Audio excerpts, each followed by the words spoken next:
Hey guys, how y'all doing? Hey Russell, Randy, Robert, Chris, you guys are the first. Hey Tar Heel, good to see you. Man,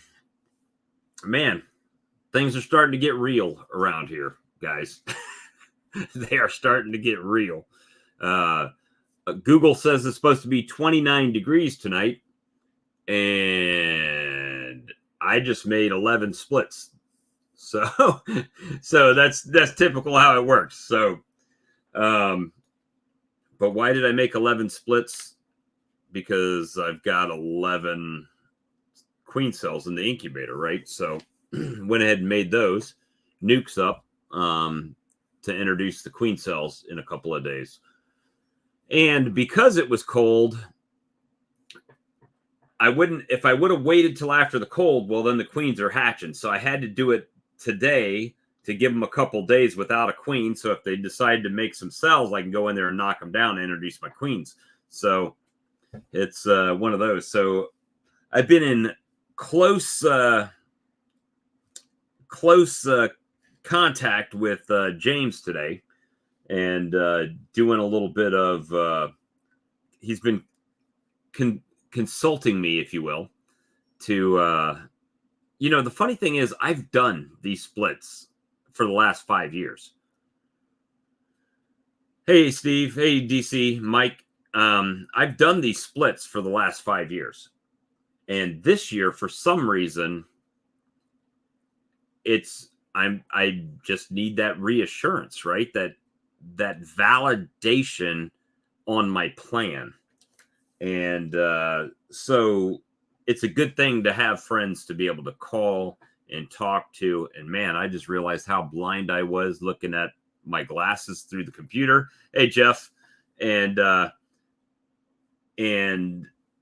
be able to get that validation of that what you're doing is either right or what you're doing is wrong, right? So it just gives you a little bit of clarity.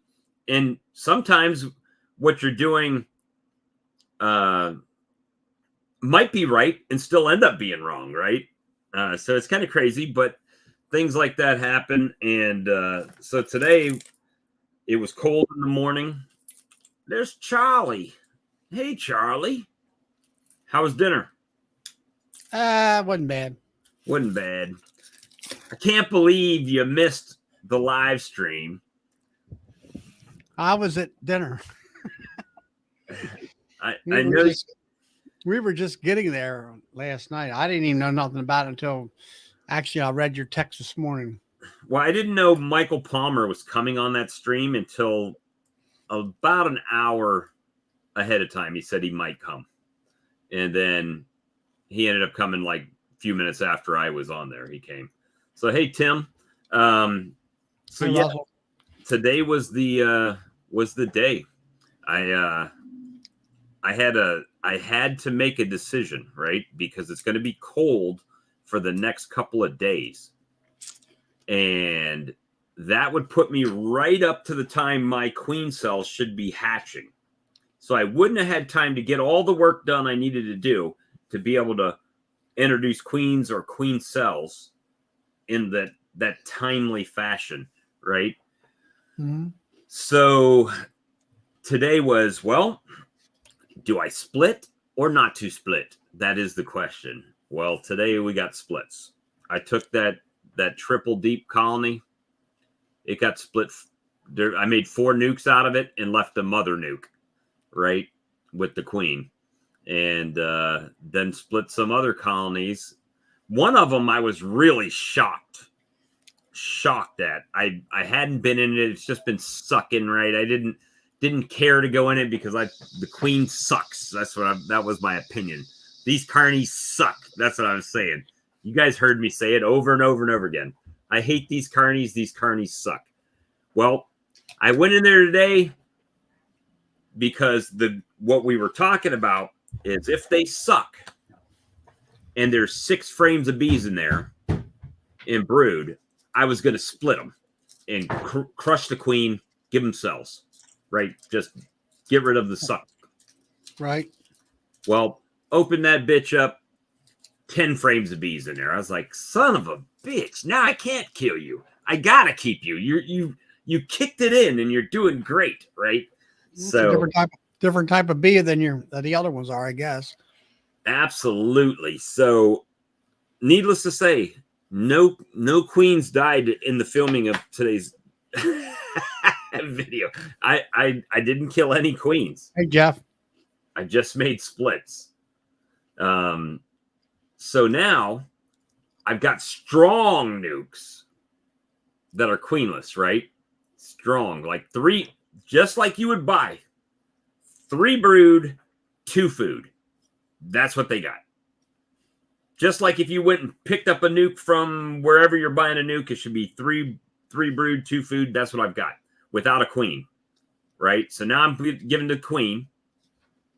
And if that queen comes back successfully mated, they're going to explode as soon as she starts laying, right? Yeah. At least 3 weeks after when they start hatching back out, right? But then now I've got, I'll admit it, I've been whining and belly aching about my colonies sucking and everything. But we did an inventory today of the amount of colonies that I'm sitting on with the splits and everything. And I've doubled up. I'm at 34 right now. Right. So, and the flow doesn't start till next month, right? So right about the time these queens come back, the flow's going to start pounding. You might not make a lot of honey, but you're going to expand your hives up. Right. Time. So you're going to, and you need to be putting some frames in there for them to draw some wax. And that's exactly where we're at right now. So once these colonies that have functional queens that are running around and working, they're now going to be getting frames removed to put foundation back in, right? I just reading Jeff Thomas's. He sat down with Kent Williams and talked about grafting and tips and everything. That's awesome. That's the guy that taught me how to do it. He's good. I share a lot of his tips when I'm telling people how to do things. So the last comment I had with James a little while ago was now something that I've done every year. I've figured out a way to make money off my bees, right? Money off the bees. That's been the goal, to make the bees pay for themselves. Yeah. This year, I don't have a plan for the bees to make money for me. So, other than honey, which we already have kind of taken out of the equation, we know we're going to get honey. We don't know how much honey, right? Because honey is just a byproduct of having bees. So, yeah, but what you got to do is the years prior, you weren't setting yourself up to make money. Now you're setting yourself up to make money. Not maybe not this year, but right. next spring. You're getting your apiary built up. You're getting your comb built up. You're getting all the fundamentals of beekeeping in place. But the hard part for me to grasp in this big rock head I've got is this is my 5th year, Charlie. I'm not, you know what I mean? I just felt like I would have had all of those ducks lined up and marching, and that has not been the case. So now, dropping back and punting, right? Basically, just building. I had a guy call. It's like any business. It takes normally around 5 years to get yourself established. I sit here and beat myself up. I've been at this between 12 and 15 years, the best I can figure out, around close to 15. And it's like, why did it take me almost 10 years or 12 years before I came up and learned how to manage my bees with single brood hive chamber management, which I haven't had any swarms for 2 years. I've doubled my honey production and all that. And it's like my nukes last year when I was selling them, I had to take off from work for 4 or 5 days. I got them out the door. I killed about 3 of them by putting too many bees into the nuke box. And now I've got a plan. I've got a system where I'm going to bring up the frames, bring up the queen, put a queen excluder in between that top box and the bottom box on my double nukes. Now I've got the queen sequestered upstairs. I know where she's at. I can leave her there, and the bees, they will naturally equalize themselves as far as the amount of bees. And then come, let's say 6:30, 7 o'clock that evening, when I tell the customer to be there, I can go out there 5 minutes ahead of time, 10 minutes ahead of time, put those 5 frames of bees and a queen in a transport cardboard box or a pro nuke. I don't have pro nukes yet, and they're going to be at the right amount of bees so they don't overheat. I don't have to worry about I can't find this freaking queen or something like that, which I've had those issues over and over for years. And it's like, why did it take me this long to figure all that kind of stuff out? Well, that's the beauty of these chats and streams. Some people like them, some people don't like them. I get it. But you know what? It has been priceless to be able to talk to people like you and like James and all the people in the chat. You got finding the people that are at your level of training, or a little bit higher, or higher, that will tell you how to do certain things because they've already had the experience. YouTube, and I took notes, right? So I was talking to him on the phone. I'm sitting here with a pen and paper writing down, okay, do this, make sure I got this, and pay attention. Well, you're talking about Mike Palmer yesterday, I guess. Yeah, it was yesterday. Yep. You were telling me. Ian was giving me crap. You know why I have nukes? Because of Mike Palmer. Right. When I got into beekeeping, Mike Palmer was the hot guy on the beekeeping circuit for live conferences, because you only had, for me, you had Westchester's Bee Conference. It was a 1-day conference. And It was kind of like a mini Hive Life conference to a certain extent. Was no such thing. I mean, there was YouTube, but nobody was into YouTube like we all are now. And Mike was there. I watched his YouTube. Well, actually, Mike had been on YouTube. He was in England at the time. There's that video still out there. It's over an hour long. And I'm like, who is this guy? I started listening to him about sustainable beekeeping using nucleus colonies, which is an old idea they used 100 years ago or more. And everybody got out of using them because it was it was cheap and easy to buy a packaged bees, and packaged bees were good at that time. And now things have changed. And because of him, I got into putting out nukes, because he said, have backup with nucleus colonies. You can get resources out of it. You can do all the stuff that he's always talked about. And I met him up there at the thing, and I've watched him, and some of the things that I'll tell people, it's from him. He was in somebody's office on a YouTube video, and they were talking, and he made mention about feeding bees. And he said, if you put a quart jar on there, he says, you're trickling the sugar water into that hive. It's just enough for them to utilize to feed the brood and feed themselves, but it's not enough for them to store. Well, a lot of people today want to use that method in the fall so the bees will have food through the winter time. And so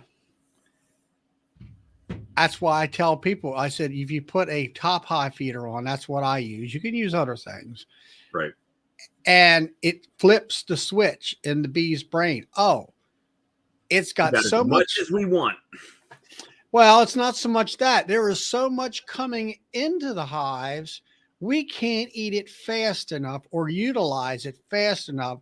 So we're going to have to store it. And that they have it, they got it in their mode. They're in the store mode because of the volume of fluid coming into the hive, and trying to get new beekeepers to understand that concept is sometimes kind of difficult until they experience themselves. Well, so, I hit my last straw today. I ordered a Ultra Breeze. Okay. I ordered the Ultra Breeze. Actually, I have a Comfort Pro. I think it's called Comfort Pro. I just got it in. It's the guy that's out. He was down at Hive Life. I was going to try him on down there. I was too busy filming, and I was tired, and I just didn't have the state of mind for that at that point in time. Ultra Breeze has a tall man size too. So you can get like extra large tall type of deal. Yeah. So the only thing, I prefer the round like cowboy veil, but yeah, the round veil. But I'll go with the other one because I'm tired of being stung in the back of my neck and bees getting in my bonnet. Yeah. Yeah, I bought a Comfort Pro. Actually, mine comes with a round veil and a fencing veil. If you buy a license, one thing I liked about them, what's that? Ice cream? Ice cream. It has in the back of a round veil, it's solid material that comes around to a certain extent and it stops. But the problem I find with all these newer ones, that the screening, the old style used to have a screen that was stiff, which I kind of like that. And the new ones are mesh that's all, flexible and everything like that. And I've seen them. I've seen some of them ones like from Guardian. They'll come, they'll actually come in. They'll come in next to your cheeks, and the bees can sting you right there, because I've had that. When I'm taking a frame and I'm looking down, the back of my veil is laying against my head. That And should be a solid piece of material. They tear my behind up on the back of my head. You know, hold on, I'm gonna go get my new one. And I came in and threw that thing in the floor and put on that pullover one that I got from Saracell, and no more stings after that. So it just got, I mean, I had bees flying everywhere today. Crazy. But yeah, you will have that. And I got drift too. But I got this one here, and it's only, if I can get it out. Say you only got that one space, right? And, you know, instead of having the Provent from Man Lake has like 3 of these spaces in here. It's like an accordion thing. And if you don't wear a regular billed hat, it'll hit your face all the time. And they don't have the front zipper yet. This one does have the zipper, just like Guardian. And never used it. I've used it some. And then, well, especially if my glasses get steamed up or whatever. And then the material is this real thin material, just like a Provent. Right. And it's half, I'll guarantee it's at least half the weight, if not more, than what a Guardian is, where it's 3 layered. And I've had Provent for several years, and I don't get stung through this real mesh. The only thing that, and it's got plastic zippers, which actually does better than the steel, because then I have not used the pencil lead in order to. So it seems to be pretty good. I have not wore it yet. I got the one that, if you don't like, I got the one that actually has a fencing, a round veil to it. Right. Now, it's got, let's see, how does this work? Oh, it's round veil all the way around and all that. So I don't know. I'm going to try a round veil. I've never had that. I do know round veils are more, the visibility around your. Yeah, that's why I like them, because you get that peripheral vision. But the it's a you know, love Terry to death. Love, you know, maybe it's just me. Maybe I'm just hard on my jackets. I don't know. But I went through 2 Guardians in one season. So I got that same jacket as Charlie. Provent. Yeah, I had got it at the Hive Life, but I didn't get the. It only came with the round veil. Well, I bought the one that you could have interchangeable. You know, so I wasn't stuck either way. I'll tell you what, I like how it zips up underneath your neck. Whenever you zip it, one zipper goes past they don't just meet up like some veils and leave that little hole, you know. One zipper goes way past, and then the other one comes underneath it, so there's no hole whatsoever. I haven't had a bee come in from the neck area yet, because my other one, if I don't make sure I got them 2 zippers butted up together, sooner or later a bee will come inside, because the Velcro on my other one, it's a let's see, I got it from Fox Bee Hound or something like that. I forgot what the name of it was. Foxhound's bee company. Yeah, Foxhound. Yeah, and lure. It's what? They carry my lure. Oh, okay. Yeah. It was the first one I got, and the little Velcro don't stick no more. That covers the 2 zippers, so they'll get in every now and then. On the Comfort Pro. No. On the other one that I got. Okay. No, the Comfort Pro. I love it. It's light. Oh, it's like And the Comfort Pro it's made out of the exact same material as a Provent out of Man yeah, Lake.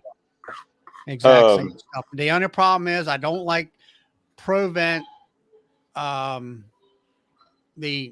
fencing thing because it's got three hoops where the screens are. And yeah, sometimes that screen will get up next to my cheek and then they'll zap me on the face or whatever. yeah. I got a full body vintage suit, and it's one of That's the. It's too heavy. too much for me. Yeah, Too much. it weighs so much that I get hot in it. You know, and when I put on Be naked this under a full comfort, suit. yeah, when I put on this Comfort Pro at the Hive Life, I said, man, this thing is light. And sure enough, I mean, it's. I was wearing it the other day when it got up to 80, and it was like I was wearing nothing. Yeah. It was nice. I had my first person call me and say, "Hey, how's Grafting going?" Going good. And that's how I know they don't watch my stuff, right? But they'll call me. So Same guy, huh? he's like, "How's Grafting going?" "Oh, it's going good." He says, "Hey, I have a queen. I ain't got any." That's what I said. I ain't got any. Yeah. Because everything I've got is being utilized right now. Yeah, for you. That's the way it always is for me. I'll grab 30 of them the first time around, and every one of them will be for me. Now, Jeff Bear, he went up to the West Virginia conference there. I was talking to my friend who we went up there a couple years ago for a wedding, and she said, well, that's the same place that we were at for this lady's wedding. I said, really? I said, no wonder it was sold out, because it's the only place in town that you can have a conference, number one. And it's relatively big, but not that big of a venue and everything. I said, yeah, I knew where it was held at then. So, but anyway, I would have liked to listen to Paul Kelly talk about single brood chamber. I mean, I watched the video. Yeah, well, I've been doing my mathematics on that and finally got it all. Well, you'd be happy with the way my colonies look now with the single brood chamber. I haven't busted out all my excluders yet, but I've got plenty. Yeah. But it's just I'm getting excited now because now I feel like, okay, I've made some splits. Made some progress. You got yourself some virgin or some, cells in the incubator.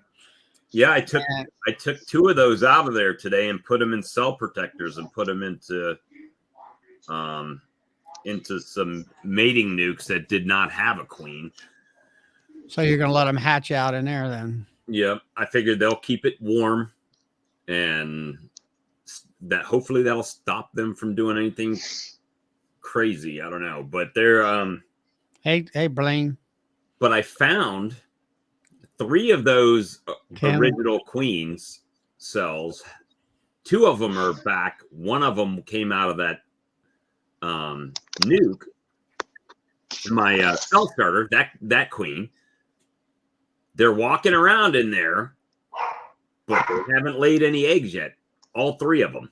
So it's like, did they not get mated? I know the one on the end was not in there when I checked. So she probably got mated, just hadn't started laying anything in there yet. Yeah, give them at least 2 weeks. It's been 2 weeks. That's why I went back in them today. Yeah, but look how damn cold it's been too. At least it's been here. It was 27 today at 8 o'clock this morning. And it's been 11 days since I caught those. I'm sorry, 12 days since I caught those swarms. Right? The one that I shook out of the tree, I had to add a 5-frame nuke onto the top of it today because they were on, with the foragers out, there was 4 frames were solid bees. In the 5th frame, I figured, well, by the time the foragers come back, they're covering everything. Mm-hmm. So I pulled the frame up and stacked a box on them. And the Canadian bees, they're 3 of 5 frames right now, but they've drawn out 2 full foundationless combs as well. So why are you still playing with foundationless combs? because I've got the damn frames. What am I do? Throw them in the trash can? No, put a piece of foundation in there. They had the piece of wood is in the groove that was waxed for them to start drawing off of. The bad thing is I can't extract those because they don't have any string through them. They're just a slab of wax, and I'm hoping that they attach them because I caught myself turning it and it was like leaning down, right? Like it was about to break off or something. Yep. I have a couple of those. And in the summertime, you got to watch them real good because they'll just fall out. Yeah, Sebastian, I did miss it. Actually, we were going out to dinner at that time, actually in travel. So I did miss the big event. And so yeah, that's been it's been a busy day, man. My back is killing me. I feel old. Lots of splits. Well, you got 30 hives now, and just wait until you start lifting 60 supers. You'll be filling that old 30 frame extractor up in a heartbeat and like, jeez. Hopefully. Now it's a matter of making sure I've got enough frames ready to be drawn out, right? And start cycling a couple in. And, you know, the thing is, obviously, if you have three colonies, and I was talking to Ed earlier about this, if you got 3 colonies, you don't have to pull all 3 frames of brood to make a split off of 1 colony. You could take 3 frames or a frame from 3 different colonies and make a nuke. Yeah. And then you got another colony, right? So, and now if you got 30, you could take a frame off each one. If you go out there, if you got 30 plus, let's say, nukes and everything else like that, and you got an earth slam full of brood, get your queen excluders out and shake the brood frames off that you want, or the frames, I'll say. Put that queen excluder in.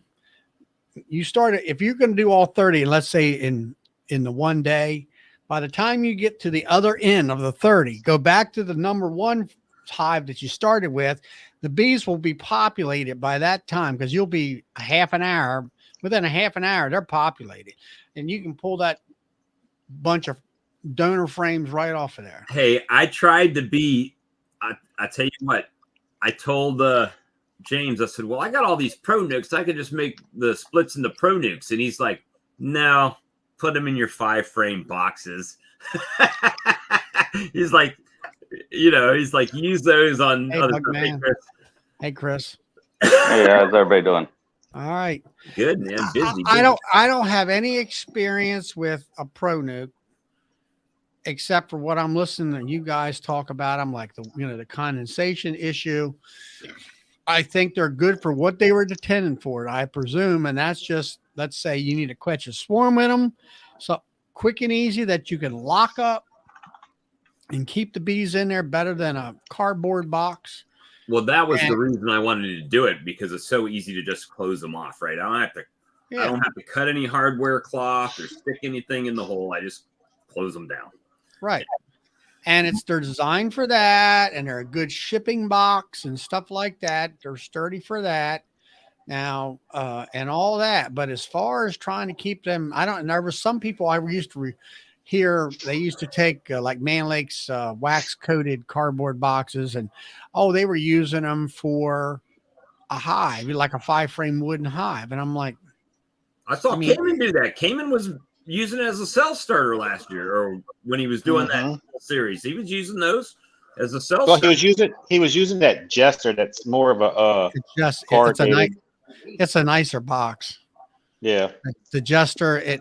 Because what I found was between the Jester box and a Man Lake box is that the length of the box where the shoulders are that hold your deep frames. The Man Lake box, if you carry it or move it or anything like that, the one end will fall off every time. it got so bad that I actually made, I think they're 1/4 inch or 3/8 of an inch thick boards.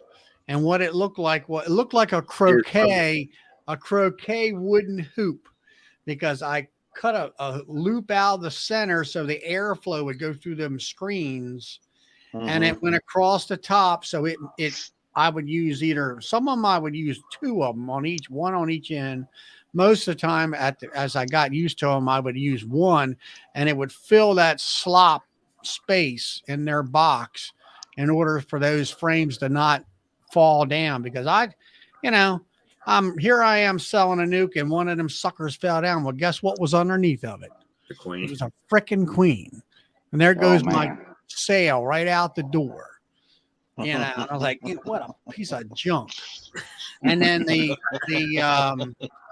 those other ones, so what's their names? Jester boxes. They're dead on.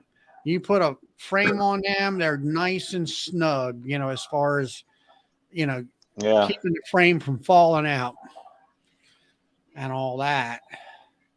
Yeah, I had got some of those ones from Man Lake, and I had to put some popsicle sticks, glue them onto where the frame rests were to hold the frames. The thing is, yeah, Michael, friend of mine, he took those Man Lake boxes. They had them little perforated holes, not enough ventilation in them.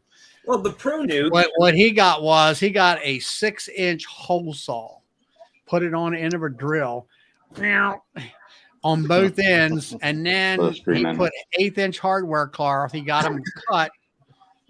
And then he's got one of the big long staple guns, that can reach over a long, and he stapled all that stuff in. Well, that, you're doing all that to the box, it's costing you more. Well, the Pro Nuke is already vented on both sides. And it's vented. And then you switch that top around too. It vents somehow too. Yeah, I like them Pro Nukes. Yeah. So it's an instruction on there. It says vent. This says no vent on this side, and if you take it off, you pop it loose, right? Take it off and just spin the lid around, and now it's vented. Yeah, well, it's got slots up underneath it or something there, isn't it? Yeah, it's got some little bitty like nipples that fill in the hose whenever it's not vented, and then you flip it the other way, that they misalign, so they allow air passage through the top.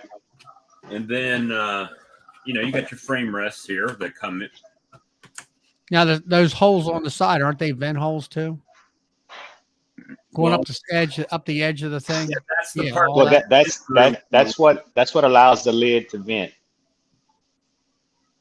The lid has nipples that fit in those holes when you don't want it vented. Okay. And then there's also drain holes on the bottom too. Yeah, they got little drain holes in the bottom. So I like them. I like them too. And when it's warm out, it's not a problem. You can keep them in here. When it gets the cold warm, that's when it's. I'll tell you what, they will pack that thing out. Oh yeah, they like it. I don't know, because in the spring when I use them, because they stay warm, so I think they build up, quick in them, compared to like a wooden box that the sun has to come out and heat up the box before they start flying and stuff like that. Well, they fly early. They heat up pretty quick. So in the spring they fly a lot.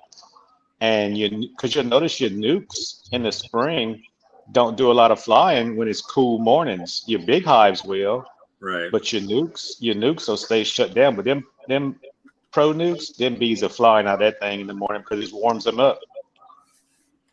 Now you can't use them. You can't use them in the dead of summer because they overheat. I gotta. That's what I figured. Yeah. The ones that I have some left in them, I'll put like a piece of plywood on top of them to shade them, and that they can stay in it. Then you don't have no problems with it. Then as long as you put something to shade the top, they're okay. Where are you at there, Frank, in the doghouse? Yeah, I'm working on my truck. I'm doing like Bob, work while YouTube. Hey, I was wondering why they overheat. Is it because of the color?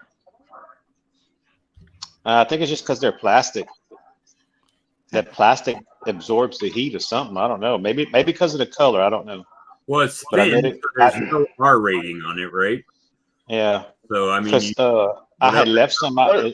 I had left some out in the sun, and they all like they will come out. They will come out the box and all gang up on the outside because they get overheated. So it's like 2 layers of plastic just hollow in between? it's just No, it's a like a single coat. layer plastic. Just a single plastic. It's just Yeah. regular molded plastic is all it is. It's just a plastic box. It's almost like a greenhouse, I guess, effect then. Yes. UV rays must go right through it. Yeah, so that's what I'm saying. In the spring when it's cool, they warm up quick, so the bees go out and forage the nukes and they build up quicker. Because I had some in those 3-frame wooden queen starters last year, and then I'd stick like 3 frames of bees in those plastic ones, and before I knew it, them plastic ones were packing out compared to those. And I noticed that the ones with the pro nukes were flying, and early in the morning, I go look at the 3-frame mating nukes, and they had 1 or 2 bees hanging out the front because it was still cool. They were still cold. Hey, James, we're talking about right now at this very second. We're talking about pro nukes.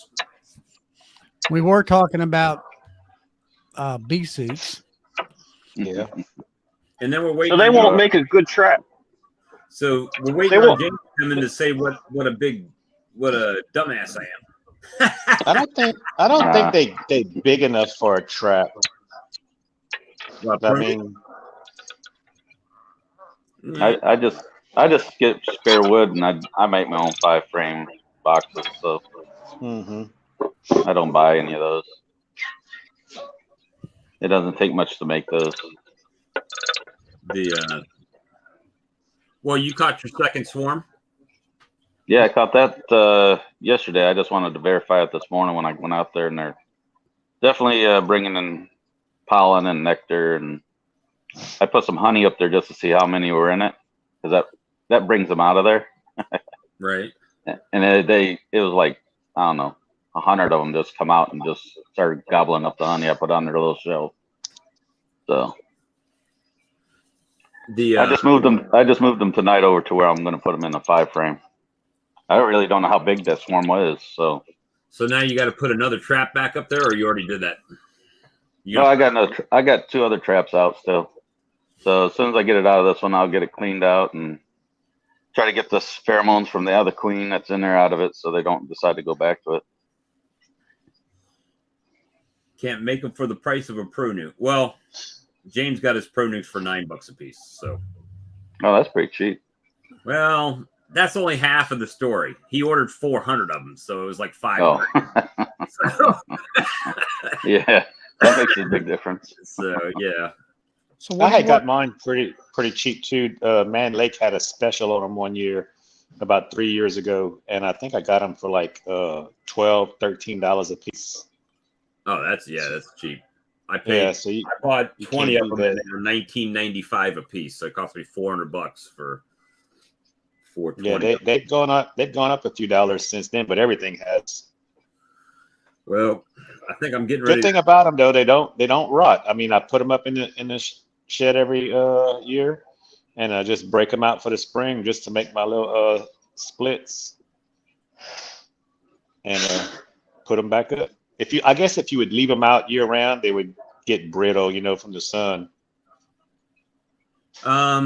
Michael, Charlie uses the real Hive Butler from Hive Butler. I don't know if they sell that one at Man Lake or if it's a knockoff version. No, you go to why go to Man Lake when you can buy it? Just call Tracy up or email or go on the website and buy it direct from the girl. I don't know what Man Lake's price is. Tracy's always got a sale or something going on, free shipping, that kind of stuff. Who was talking about that? Michael Buck said, has anyone looked at Man Lake Hive Butler, holds frame and has vented and solid top? Could make one out of a tote. It works well when moving frames and catching swarms. How much are those Hive Butlers? couple $100. Oh, really? Yeah, that's Well, what that's I said. $200 for a uncapping tank. Is that? I thought that was like the whole deal. Like she was showing me. I caught her on the back dock when they were loading up at Hive Life. Yeah. And she was like on the dock explaining everything, and I was like, okay. But I thought they sold one just to carry frames. Yeah, I thought the Hive Butler stops the frames from rattling around. That was the advantage. You don't like squash and slam them. okay. I'm having a hard time. I understand the uncapping part being an advantage. What's the advantage to having it for your bee yard, out in your bee yard, if you get it? I mean, you're still loading it up with frames out of a box that you didn't want to carry. Now you're carrying the box with the you moved out. Well, I seen one advertisement. It's for like people who have very few hives and they just go pick 1 or 2 frames out of each hive and they put them in this one box to carry back to their house. Right. You know, it's not. Yeah, it's your not Easter basket. Yeah, it's not for like if you go and get a whole super off or something like that. It's just like if you're getting 2 frames out of this hive and 2 frames out of that hive. Well, now what you can do on the Hive Butler that, like I have, which is 2 of them, and one of them, the top one has the bottom cut out of it, so and you can put the the excluder in there that lets the honey drain through and all that. The bottom box you can use. You can buy a vented lid and use that as carrying, let's say, a swarm or something like that. But to me, it's a little bit too big for a swarm box. Mm-hmm. But if you're carrying a few frames from a horizontal hive. Okay, so now that brings us to a whole nother topic. So horizontal hives are supposed to be easier on your back. But if you are then having to transport those frames just like it's in a Langstroth box to carry it inside, then it's no. You need a red wagon. Yeah, get you a dolly. Well, now horizontal hive, like a friend of mine, she's got it's sort of it isn't just a 10 frame or a deep frame. A lot of times she has it to where she zip ties a deep and a medium together or 2 deeps together. I forget what it is. So it's a long sheet type of thing, but it's not. And now she does spin honey out of it because she's got it zip tied where they can take it apart and all that stuff. But 58 people watching and only 26 likes. Come on, people. Hit the button. It's not that hard. Just hit the button. Hey, Keith. A few seconds out your time. I mean, you're looking at it. It's right on the screen. It's a thumbs up. I don't think Charlie's hit it. What's that? I did it. Frank hasn't hit it. He's shaking his head no because he's stuck on his vehicle. I'm in a tight space. I don't have a place to push a button. He's live working on the car. What are you doing to your car, Frank? I have a 3.0 Ford Aerostar engine in my rat rod, and I'm trying to get it out because it leaks. And I looked on YouTube, and nobody has any 3.0s that they take the transmission out. So I'm missing everywhere I go. There's a bolt that I missed. So yeah, as far as I'm looking at Hive Butler here, if you get the one, it's the vented lid. He said it was great for catching a swarm. Yeah, it's got a vented lid and it's got that's expensive swarm trap though, isn't it? 100. Yeah, it's $120 or 110. I mean, if I was going to do that, I would buy these swarm troopers. And then you got the uncapping tank is $120. Or I mean, I'm talking about $220. Yeah, my swarm traps cost me maybe $3. Oh, look who we got here. Long time. He's a So what are you bull- doing, Frank? What are you trying to fix there? He's taking a motor out. Yeah, trying to take my transmission out. It leaks leaks fluid like a quart every couple blocks. You need a lift like I got. Hey, Steve. Hey, Steve. Mine. I just Hey, woke Bob, up. how you doing? Doing good, man. How was Mexico? Muy bien. Nice. Tonight on the Automotive and Bee Show. Right. People are watching this live saying, what in the hell are they doing right now? Good. What I use my Hive Butler for? When I uncap, there he goes. and wait for my Don't extractor. get hurt there now. Can you guys hear me? Yeah. Yeah, Steve. Yeah. Go ahead. Yeah, when I uncap my frames and I wait for my extractor to complete the first 20 frames, I put it in the Hive Butler just to wait until I have room to put it in the extractor. How many does it hold? 10, I believe. Yep. That's right. And this way, they're not laid against each other. They're like a 10 frame hive. Right. And then anything drips on the bottom, you don't lose it. I got you. They are. Don't you have an uncapping tank then? Excuse me? Don't you have an uncapping tank? Yeah, I got one, the Man Lake one, the gray one. The plastic one. One of them things. Okay. Yeah, I bought that I thought 15 years maybe ago. you'd have like a 4-footer out of steel or something like that. What do you got, Charlie? Do you have one of those? I have a Hive Butler and capping tank. I went from a 5-gallon bucket to the Hive Butler, which was a huge increase for me. I did buy a Man Lake uncapping tank, the 48-inch one or whatever it is they sell, the bigger one that you can put a uncapping thing on top of it and all. But it was damaged, and it was right after COVID and all that stuff, and it took forever to get. And so I found. Oh, okay, go ahead. I just said, it was like $700 or more, and I'm like, forget it.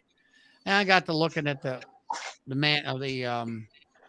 Hive Butler, and I'm like, I had that there uncapping thing that slips around the bucket. It's yellow looking. And I use plastic frames, and you can't use a nail with plastic frames to spin it around and all, like normal.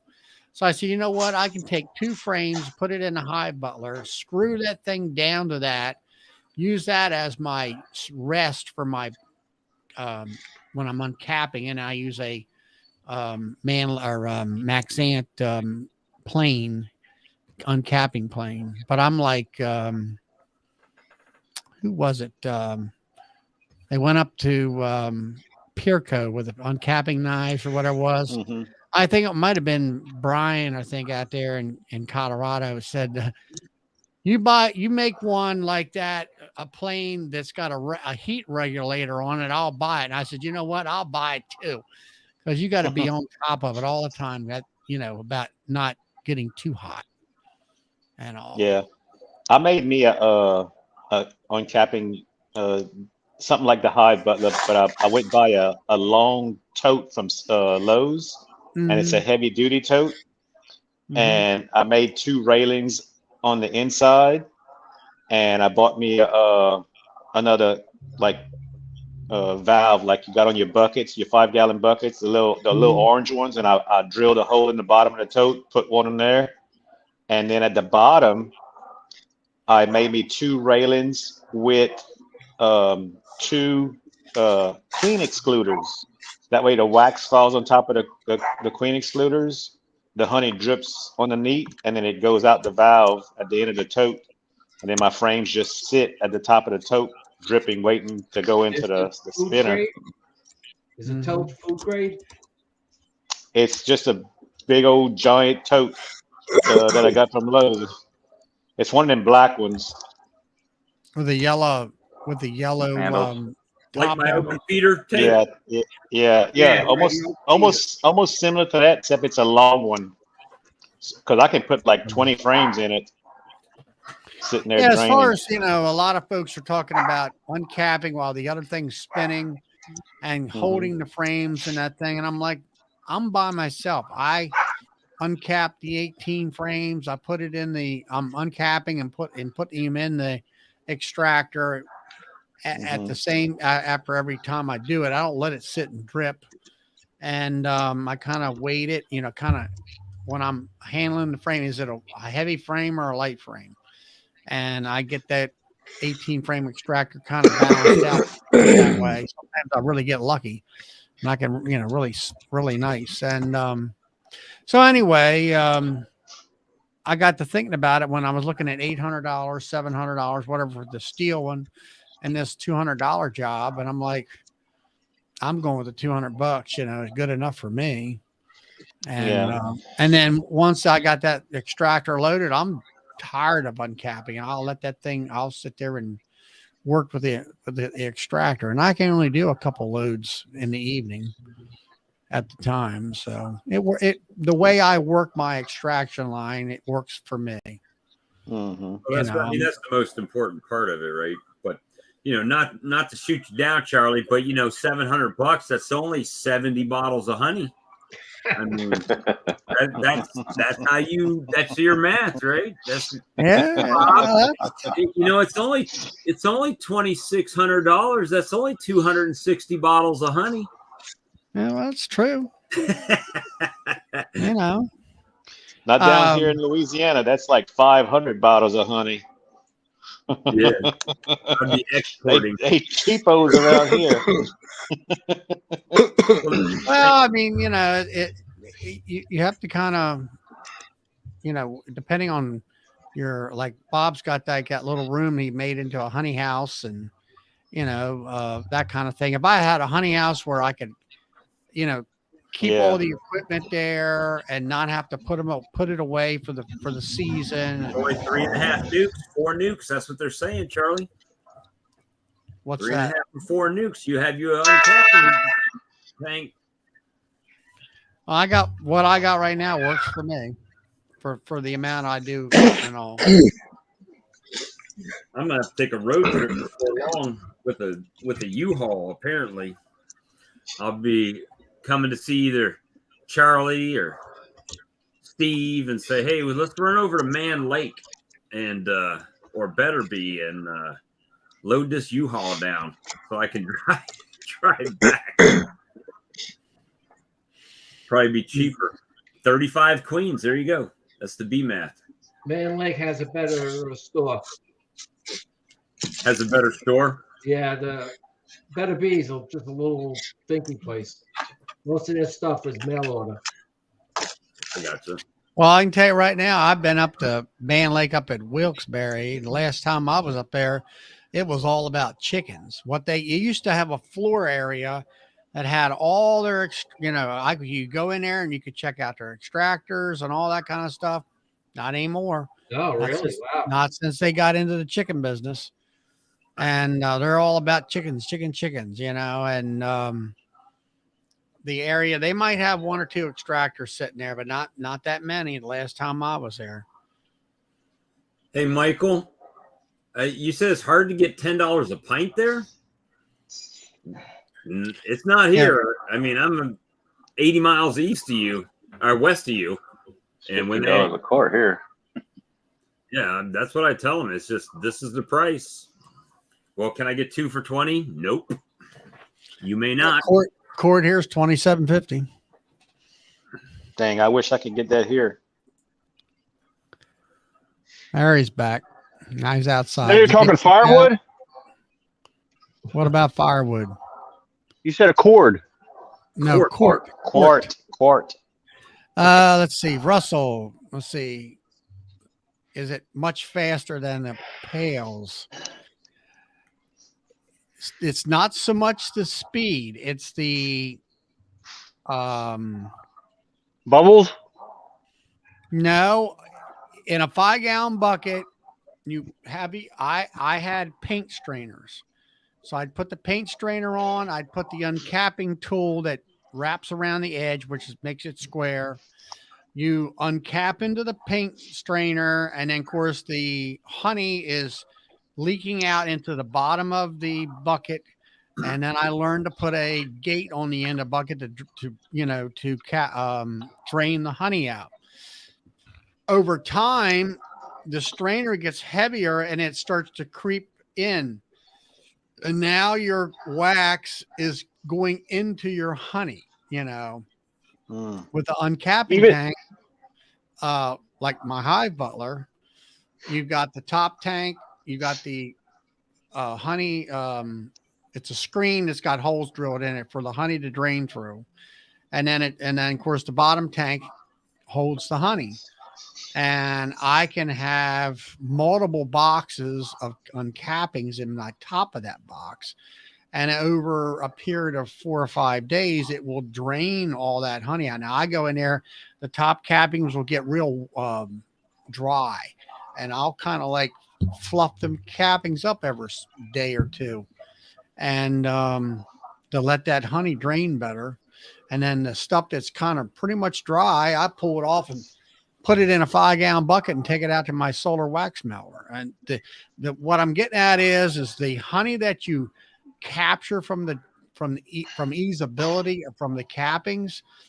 I mean, I've had 20 and 30 pounds, enough to fill up at least a half of a bucket of reclaimed honey out of that, or maybe close to, I kept, I would get it, you could, and it's kind of opaque, the plastic is, you can see it where it was on it, and the next day or two you'll see it rise up an inch or two, and all that, and it makes uncapping easier than a 5-gallon bucket, way easier, and you reclaim the honey a whole lot easier without having to remove the cappings at that point in time. If it's getting pretty full for you, you bring it over to the edge of the table, you got it on, and put your bucket down there and just let it drain out into the bucket, into a strainer, and you're in good shape.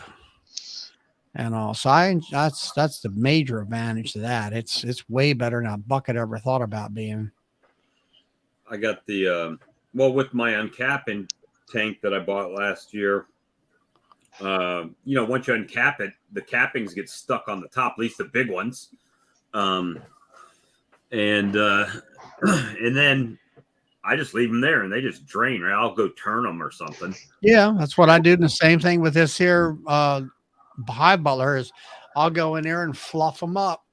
And then I'll even take those trays out if they the last little bit of honey, I'll take the whole tray out of the inside and take it outside and let the bees clean the cappings up. And then just, like you said, put them in the wax melter, or put them in a bucket and then put them, as a can into the wax melter. Yeah, after the bees clean them up. Yeah. But yeah, I mean, if you don't have $700-800, I mean, the Hive Butler to me is the way to go. And I like it because I could fix that. I could take the thing off of my 5-gallon bucket and then make it so it fits on two wooden frames by bolting it to those two things. So that was one of the main things that I liked about it. Whereas all these other uncapping outfits, like the ones from Man Lake and whatever, they're all designed for wooden frames. And if you're running wooden frames, fine. But I don't run wooden frames. I do the plastic. I like the plastic. It works for me. So I like plastic frames too. I don't have no problem with them. I like that they don't break as easy as the wood frames.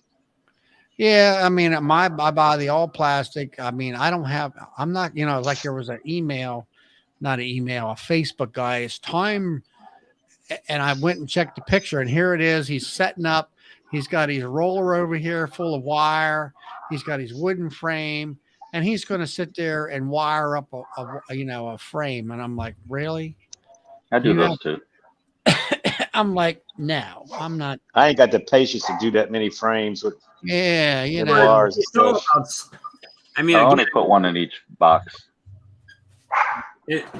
It's scale, right? Scalability too. I mean, Steve's probably got all. Steve, you running all wood in yours? 99% wood. And how many frames do you have to build a year? Actually, I bought about 300 from Land Make during the conference, already built. Already built and just had them sent to you? No, I put them in the truck. Who was it you bought it from? Man Lake. Oh man, like I think it was 20 frames for $52. Yeah, they had a good sale over there. You bought them at the conference, the Hive Life conference? I pre-ordered them and I bought about 300 of them.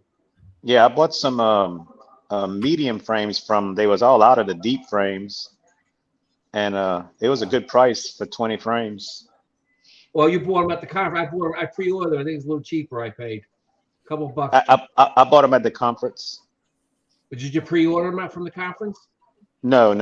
It was the last day, and they was. Oh, they get rid of them. Okay, good. Yeah. Right. Good deal. But there was all out. There was all out of the yellow. There was just the black. But I'll use it all the same for supers.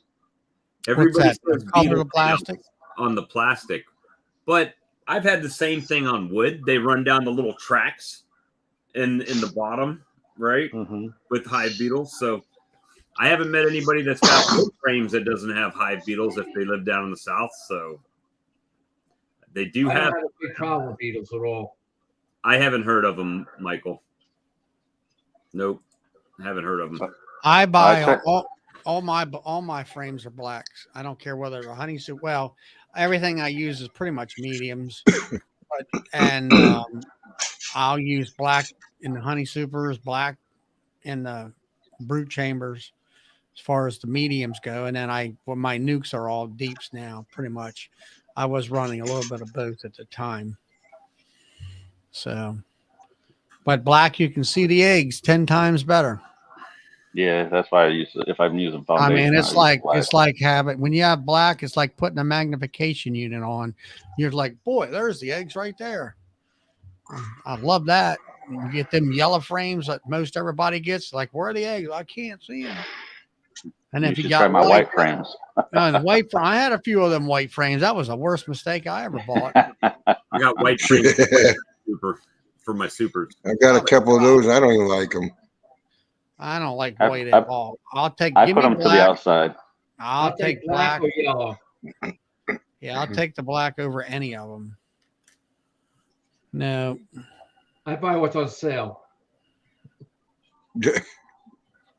I'm cheap. You can buy what's on sale, huh? Now the negatives of wood. You have to assemble. Wax moths can destroy them. They can come apart. What else?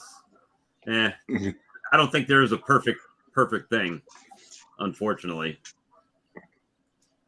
You just nailed all the reasons why I went plastic, other than price. If the wax moth destroyed the frame, it's the beekeeper's problem because he did something wrong. I don't have a wax moth problem at all. Well, and that's what Michael said. Who was it? Yeah, it was Mike yesterday. Michael Palmer said that, right? That the beetles or wax moths don't destroy your colony. They're like the undertakers, right? When the colony's already finished and you've got wax moths in there. Yes. That's the hive's already gone. It's already, they may not know it yet, but they're already gone. Right. So, hey, Gary. North Arkansas. Well, I checked my hives today, Bob, for the hive beetles, and I didn't see any of my 5 hives. I saw, I think, 3 hive beetles all today. So two hive beetles all I've seen. And part of that is because we were decimating them over the winter, right? If we saw them, we crushed them, we shook them out, whatever we took to get rid of them. But they'll come back with a vengeance here in probably July, right after the honey flow, right? Well, you've been putting the Grubex underneath your hives? I haven't put any. I've got I still have the diatomaceous earth that I put under there last year, and then I've got the cloth down. But that's the problem. Yes, doing that underneath the hive breaks the brood cycle. The problem is the damage is done before they go to the ground to pupate. Right. So they're late. The adult lays them in the comb, right? And then they slime it, and then the hive's done. What happens after that is really kind of irrelevant. I mean, yeah, we want to stop the cycle, but once they've done that to the colony is toast. So that's the big thing. My oil trays actually catch all that, so I ain't worried about any of that. That's why I said I haven't seen any. They're all dead in the tray. Yeah, I haven't had I saw one that I smashed today, and I was in them. I mean, I was tearing them apart today, deconstruction. So, yeah, it was pretty good on the hive beetles, for sure. Let me see. Yeah, I don't know about that grub egg stuff. It's been too cold for us up here. Too cold.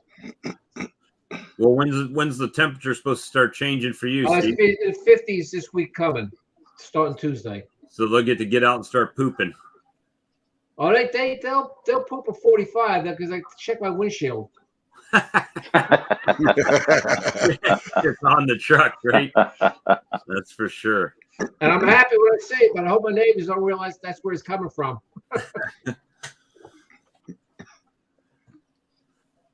Yeah, I mean, everything's gotten more expensive. But, I was in the store. I was in Food Lion today, and they had a 12-ounce bear on their local section.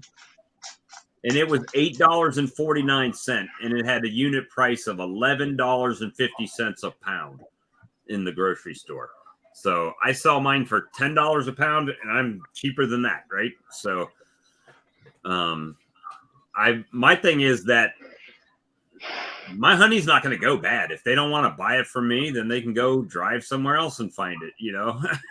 I'll sell it to the next person. So yeah, I've got so many people lined up right now waiting for me to start getting some. Yeah, I've got people still coming. I still got some. That's why I don't go out to the curb as much, because I got people that'll just drive up and honk the horn and buy honey from me constantly. I need Charlie's hives. I've been doing pretty good for the last weeks. I did 40 pounds last week and 20 pounds this week. Well, it's not too bad. Yeah, it's supposed to get down to 29 here tonight. That's what it's saying. At least that's what Google told me. Yeah, I've got 30. I've got 34 there, Bob. I got here. It's 32 right now.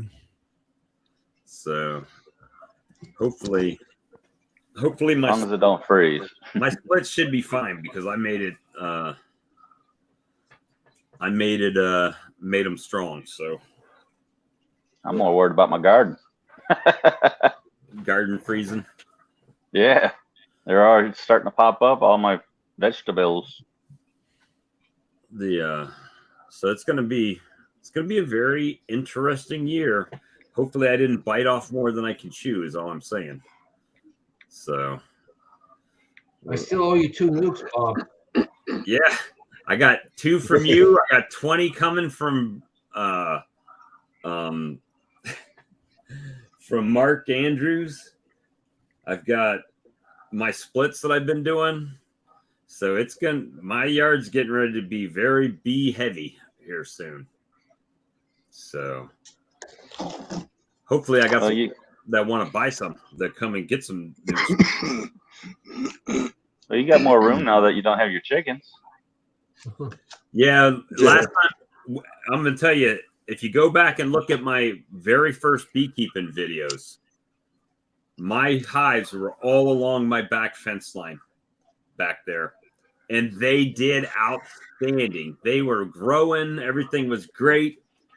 And I was listening to Barnyard Bees. Oh, all you got to do is when they start getting strong, you just take out a couple frames and empty them, drop them in a nuke and let them go. So I got up to 15 colonies out there.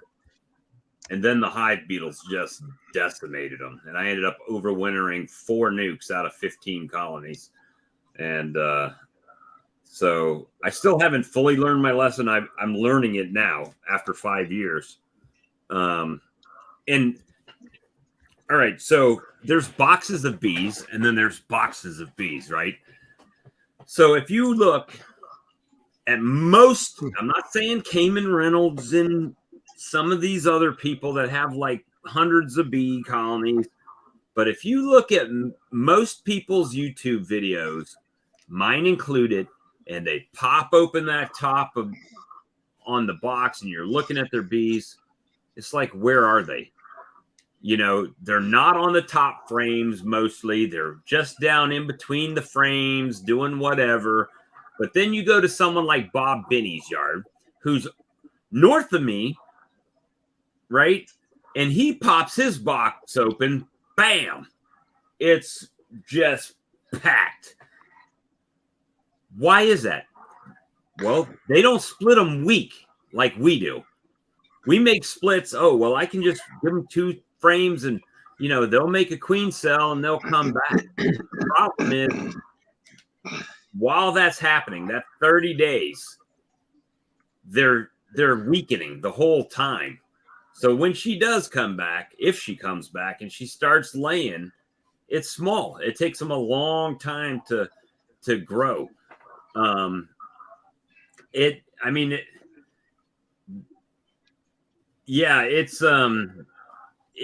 But Charlie, you know what I'm talking about. You guys know, seen the videos. I mean, you look at them, they pop those boxes open and they'll go in and they'll split them down, but they always make sure they leave enough for that colony that's there. And they're making strong nukes. And you heard Bob Binney on yesterday's video. He says, well, in 3 weeks, these girls can be right back up here and ready to be split again if we wanted to, you know. And that's because they keep, you don't hear him talking about hive beetles. You don't hear Bob Binney talking about hive beetles. You know he's got them, but he don't talk about them. He don't talk about strong hives. That's why. Strong hives. And we yeah, but look at his. I mean, they pulling that brood frames out. I mean, they're just slammed. Slammed. I mean, they're that big. They're just slabs of brood. Because they have the bee power in the box to feed all them babies, to keep them warm and everything else. And we try to come out here. I'm guilty. Last year, I killed 30% of my colonies making splits early in the season. And like today. But I think another thing you got to remember, they're on top of it. You know, did you see this morning's video where they were doing splits? Yeah, that's the one I was talking about. But they all said sit in there. Oh, got a couple queens over there is 2 years old. We got to requeen this whole yard because they're all too old. And they're keeping them young queens that are just laying up a storm. And that's why you see them slabs of brood in there. And it's, you know, they don't want nothing no more than 2 years old, like we've been told. Well, that's been I've been really trying to if you guys haven't noticed on the streams, I've really been trying to reevaluate my operation, and not so much how I was doing things. I mean, to some degree, but timings that I'm doing things, right? Splits. I would have done like everybody else. Okay, it's spring. It's time to split them. And you go through all your colonies and you just make a split, whether or not they're ready to be split or not. It's just that time of the year we make a split. But there's nothing wrong with saying this colony's not ready to be split and skipping it and going to another one, right? I mean, I made my first splits last year. What was it, Charlie? January, like the last week in January, because I was trying to get a jump on the Valentine's Day split time here in South Carolina. And now my first real splits that I actually went out there to make splits were the middle of March. So it's a big, 2 months difference. And it's been challenging. Isn't the 2-frame barnyard beast method the way that you manipulate them and make them strong and take this whole thing out and make them work and make splits smaller? And well, it depends on what you're doing. He sells packages and nukes and queens. That's his business model, right?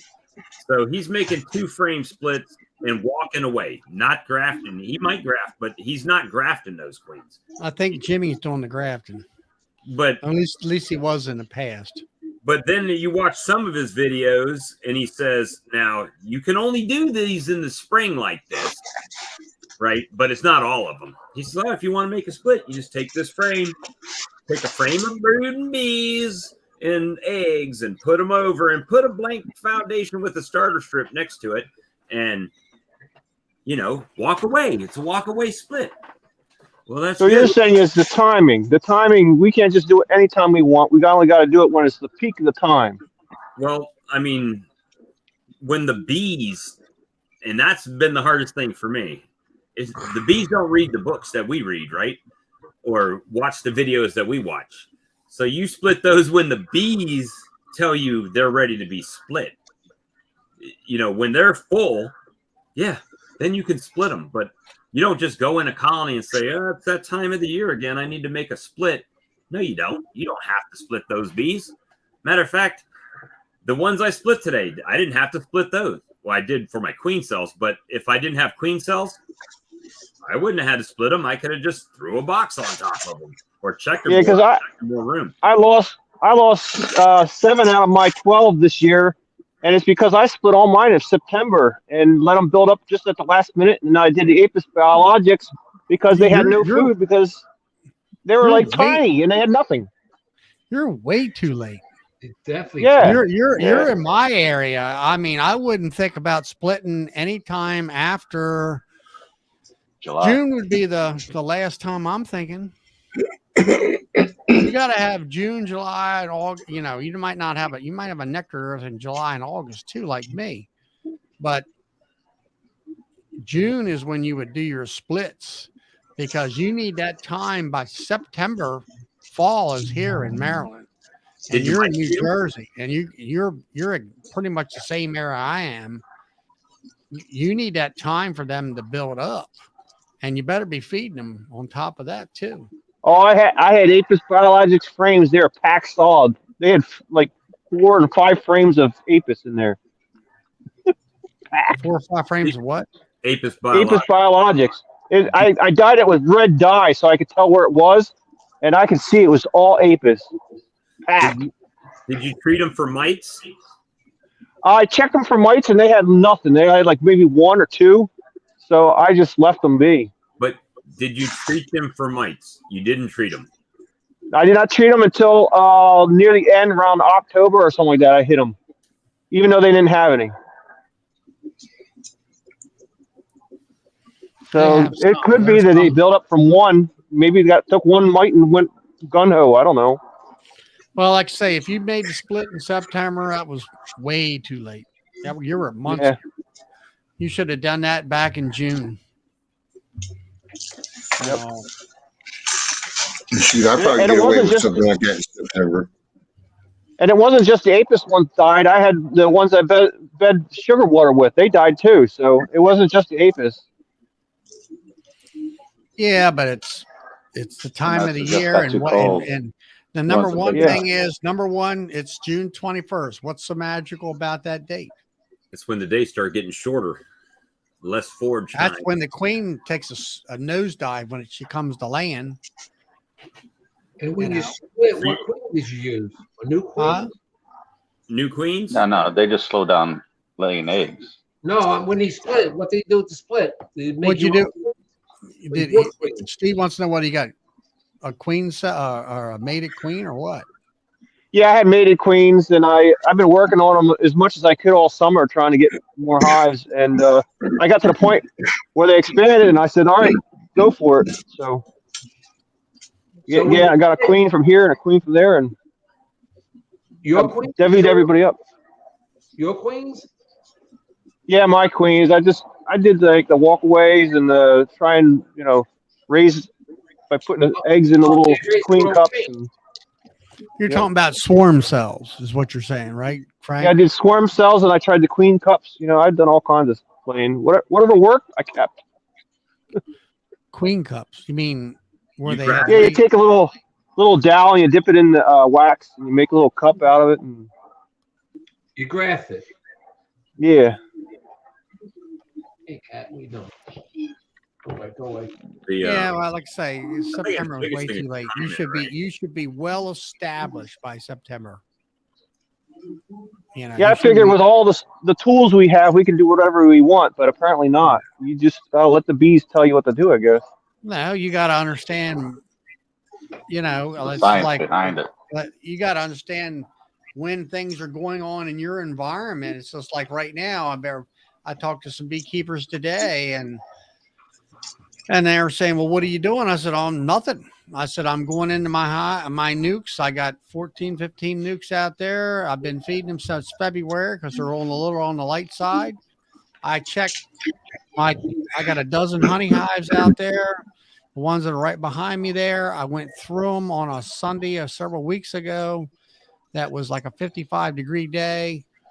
And all I was doing is checking the top box and how much food frames are in there.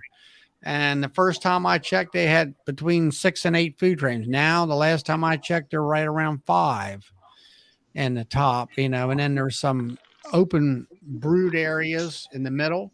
And then on the outer corners or the, outer edges and whatever is where the honey still is. So, everybody's saying, oh, they're going to swarm, I mean, mine look like Bob Benny's where they got all the bees on top, Now there is one. It says 1, 2, 3. It's the purple hive up there. It's got purple with white on the bottom. That hive is a little weak because there's bees in there, but they're not covering the top of the bars like the rest of them are. So all I'm doing is checking. I mean, when it's 32 degrees at night, there ain't nothing you're going to do. You don't want to break them boxes open. Nope. I just figured we're in the day and age like Ian Stepler's got all these indoor hives, and I figured that we can control everything. Shouldn't we be able to just Mother Nature say whatever? I'm doing it. Colony, and his bees can't get out and fly, so there's nothing he can do. I mean, but can he build up the numbers? How can he do that? If he gives a queen, they can't fly out and get mated. Yeah, but if the queen's there, they should do their thing, right? If they got the food, they got the resources, they should just multiply and build up. They won't fly out. They're not going to fly out. Only if they're self-fertilized. So she ain't going to do anything. She's at 39. Shut down the fall. You keep, it's just like chickens or whatever. I mean, chickens, you turn the light on and they got eggs all year round, right? Well, shit, mine laid every day. Bees every are the day same this year. way. Bees are sun creatures. Chickens are sun creatures. Horses are sun creatures. Horses. Well, can't we fool them?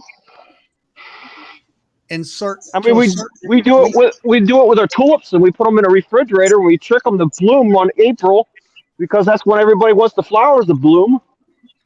True. You can't do everything with a bee like Flower is not a bee. The bee's not a flower. Ian up there's got that bee barn at 4 Celsius, which is 39 point something. You might as well say 40 degrees F. And they're in a suspended mode. They put like a duper. They put them in they're in a sort of like a hibernation mode, I guess you'd call it. They're still moving around, but they're not consuming food and all that. But I talked to Brad up there in Manitoba next to Ian, and then they got, his got diarrhea all over the front of the hive, something terrible, because they're stuck in them darn boxes for 6 months or more because of the weather they got up there and all. But now you can't. When I was younger, I used to think that people took them to Florida and they wintered them over and built them up so they'd be doing something all winter long, and then take them down here during the summer months, and they just never stop. But apparently that's not the truth. Well, I know a couple guys up where we live at. They would go down to Florida, kind of like around the Panhandle, Florida, overwinter the bees down there, and got to remember, they still got the sun situation with the queens. Yeah, they're laying more so But down there. they're not building up then, I guess. They're not building up that much. No. I mean, listen to what Bruce's Bees does. He's talking about, I got to get them built up for going out to almonds by, what was it, January started? He's pushing them, but he's in the deep south where they don't really almost get that. In Florida, right? You guys are almost to Florida, right, Ed? Almost to Florida. Yeah, we're about 30 minutes from the Florida border. And now, all right, in January, what's your weather, Ed? You knew more about it than us. Well, this year January was actually a little warmer than normal. What we talking 50 degrees or what? Well, we were in the 70s for some of it, and well, there you go. Hell, that's 50s and 70s. Well, now we're between the 50s and 30s. We got the expert right now. Here comes the expert right now. but what I'm getting at is that they're, the guys up around here are going to Florida, going to South Alabama, Georgia. They're overwintering down there. They're going to start queen rearing earlier down there. They might make more splits earlier down there so they can get a jump on things, and then come a certain time of the year, let's say April, they're going to put the darn bees in the truck, or maybe mid to late March when it's a little cool, put them on the truck, and then back up north they go, and they're ready to rock and roll when whatever stuff comes in, that kind of a thing. So it's not like you can build a greenhouse and have your bees in there and boost them in the middle of the winter, heat it, climate control. I knew one guy that actually put a beehive in a greenhouse. He actually had a swarm in the middle of December or something like that. Yeah, that's my talking. But grow marigolds or something. I don't know. But then, okay, so let's say they do swarm in a greenhouse situation. Well, that's great. You still have the mated queen that's in the swarm, but the colony that's left behind has no chance to get mated. So all it's going to do is go down. So you still net one colony out of the whole thing. Yep. Happening, Brad. Well, Charlie, if I'm the expert, you guys are in trouble. Brad got his bee shed there turned up to like 72 degrees so the bees can fly and they can mate and harvest that snow blossom. I got a complete hydroponics garden in there with all kinds of flora and fauna. It's a veritable Garden of Eden in there. So you guys are saying if we went to Mars and had our biodome, we're not going to have bees up there? We are going to have bumblebees. Honeybees may not make it. Honeybees. Oh, wow.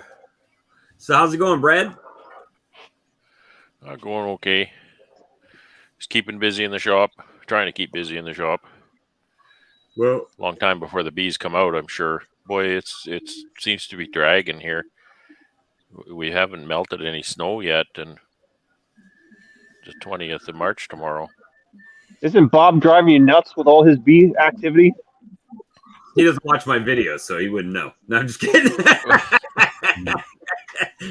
Well, if I'm not watching your video, don't feel bad because I don't watch very many. I just don't take time to watch much YouTube these days. It's fine. I haven't really posted any videos lately, just little live streams. But I do get feeling. Actually, Bob came out with a video. Bob Binney came out with a video today, and I watched that one. Yeah. I just sit here and whimper like a little dog. Oh, I want to work bees. Well, you could have saved my back today if you'd have came help me work my bees.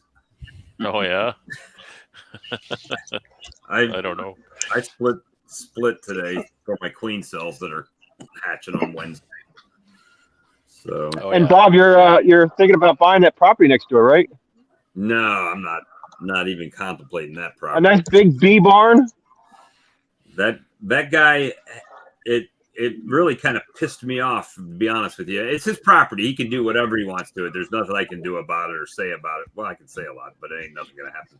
And a few years ago, they knocked down the house that was on the property and they just let it grow up, right? And I'm like, well, that's cool. More forage for my bees. And today, after like 3 years, Are you outside, or is that your? There you go. That's me. I had something going on. after 3 Coming to years, get you. they spent the We'll whole see. day Yeah. Behind you. mowing the whole yard down for nothing. There's nothing over there, but they mowed the whole thing down like it's somebody's manicured lawn now. And all the forage on that lot's gone. So They might be selling it. You never know. no, I bet you if I was a betting man after 3 years, they're probably going to be either building a house over there or pulling a double wide or something on there, I imagine. Yeah, that's what they said. I should go over there and be I should be putting clover seeds all over their property right now. That would make them mad. I was going to suggest that. Right. Just go sprinkle seeds everywhere. Broadcast a bunch of stuff. Did you ever see that guy that does the wild seed bombs? He makes these clumps of bee of seeds, and he has them glued together such a way that he just throws them, and nobody knows, but he's making flowers everywhere. Just throwing. Calls them flower bombs. That wouldn't be a bad idea. Go over there. I should just go find some Chinese tallow around here and just dig it up and sprig it all over the place. But I'll ship you some seed, Bob. and put it all over there. But I got 7 tallow trees in my yard. it's been fun. Old James has been treating me right as far as giving me advice and stuff to do. So I'm following his direction for sure. There's another Brad. Hey, Cajun. There's Hey, another Brad. Brad. Welcome back. Hey, yeah, the boudin was cooked, so I had to go eat. Oh, okay. I thought you had technical difficulty. I saw you eating chicken wings. I was like, oh, That was the pre-lunch. we had Or was that some gumbo you had to get? No, my wife cooked some kind of chicken wings, tequila wing, or something like that. Then she heated up some boudin. Heated up some what? Some boudin. What's boudin? It's Liver like pudding. a stuffed sausage, but it's rice and ground up pork meat and stuff like that. Okay. We used to actually put it in I love it myself. the hog intestines, but now we just use a fake hog skin. good stuff. Mm-hmm. Good stuff for sure. So how long do you got before you can pull your bees out there, Brad? Guessing. I don't know. Well, You have to get the yardstick and measure the snow, right? the forecasters can't tell you what the weather was yesterday. So what can you do? Right? They'll give you all kinds of numbers, but they change every day. It's not looking good. It's, if I have to go by the forecast that I'm seeing today, it's going to be probably the 2nd of April. Ian Stepler said 2 weeks. That would be around the 2nd of April. Well, it's the 2nd of April. It's the 20th of March tomorrow. But what gets me is I mean, he's got what? What do you guys got? 3 foot of snow on the ground up there right now? I think Ian's got more snow than I have. We don't have tons of snow here. And right you ain't got now. a snow blower like he's got. No, Yeah, Ian's was I got a 2 pretty good foot. snowblower, but it's not nearly as big as his. My apiary's probably got I don't know. It's probably no more than a foot of snow in the apiary. But then you got flood season right after that, right? Right after winter. Flood season, then mosquito season, then winter. First winter and second winter. Well, flood season, then we have forest fire season, then we have mosquito season. We got a mosquito season too all year long. Yeah, it's like that show living in Egypt here during the plagues. What's that one say? 54 to 29. That's the temperatures this week. Going to be in the 80s and 60s at night. That's too bad. Sorry to hear that. Yeah, we're gonna get. I'll send videos of flip flops. All right. Ours is going to be like that this week too. Well, since you're asking, I'll kind of give you an idea of my conundrum. Of course, my bees are indoors, and so they're not wrapped. They have no winter wrap. They have no winter insulating wraps at all. So I don't like it to be too cold at night when I move out, or the days following moving out. And what's too cold? Well, cold is too cold, but I usually look at -10 as being kind of the coldest temperatures, and you're going to have to do the math if you're not using the Celsius system. Teens. But -10 is kind of, what did you say? Probably in the teens here. I think you double it, right? Well, that's way. It'll probably be in the low 20s, maybe something like that. But the conundrum is I'm getting overnight lows that are above -10. However, I'm not getting daytime highs that are above 0 or 1. Right. So what that means is the bees, it's still going to be too cold for the bees to get much or any flight in. So taking them outside is going to do them no good at all. And all it's going to do is stress them more with the colder temperatures. So 4 degrees it is in the building. And I popped the lid on a couple of mine this morning. It was 44 degrees this morning. Popped the lid on a couple of them, and they were clustered up. And we're like, man, you guys are weak. Right. Compared to the Italian Canadian bees. So that 44 is what my building is running at. Well, oh, really? 40 F. Brad, are yours Negative. Italian, Brad? Yeah, the Italians. Most of them mutts, but most of them are Italians. Brad, you said it was what? Negative 20 is what you were figuring on. It's going to be minus the temperature I look for to move my bees out. I don't like it to be colder than -10. 14F. That's 14. No, -10 is 1F. Or wait, 14F. He corrected himself. 14F. So 14 degrees F, you're going to move them outside, no insulation, no wrappings or nothing. Yeah. Yeah. 14. Well, like I'm saying though, that's the coldest that I would be comfortable leaving them out overnight, and then the daytime temperatures are above freezing, hopefully. But the problem is the forecast, the temperatures aren't that varied. The temperatures are maybe -6, but it's still only 1 in the day, so the bees aren't going to fly anyway. How many frames of bees are you putting out when you're doing that? Are they like all 10, or are they 5, or? Oh, sometimes 0. If the winter didn't go too well. The big ones might be, depending on how tight they're clustered, the big ones might be 4 or 5 frames of bees. But they're not very big. But that's compared to what I brought with my colonies over the winter. They would get smaller. I had some that were down to like 3 frames of bees, and they have free range all winter to fly. And yeah, and that's the thing. My bees will shrink. My clusters will shrink until the 1st of May because they've got to get brood going, and that's April dwindle. Most of the bees will die in April around here. You get them to April, and then they just run out of steam.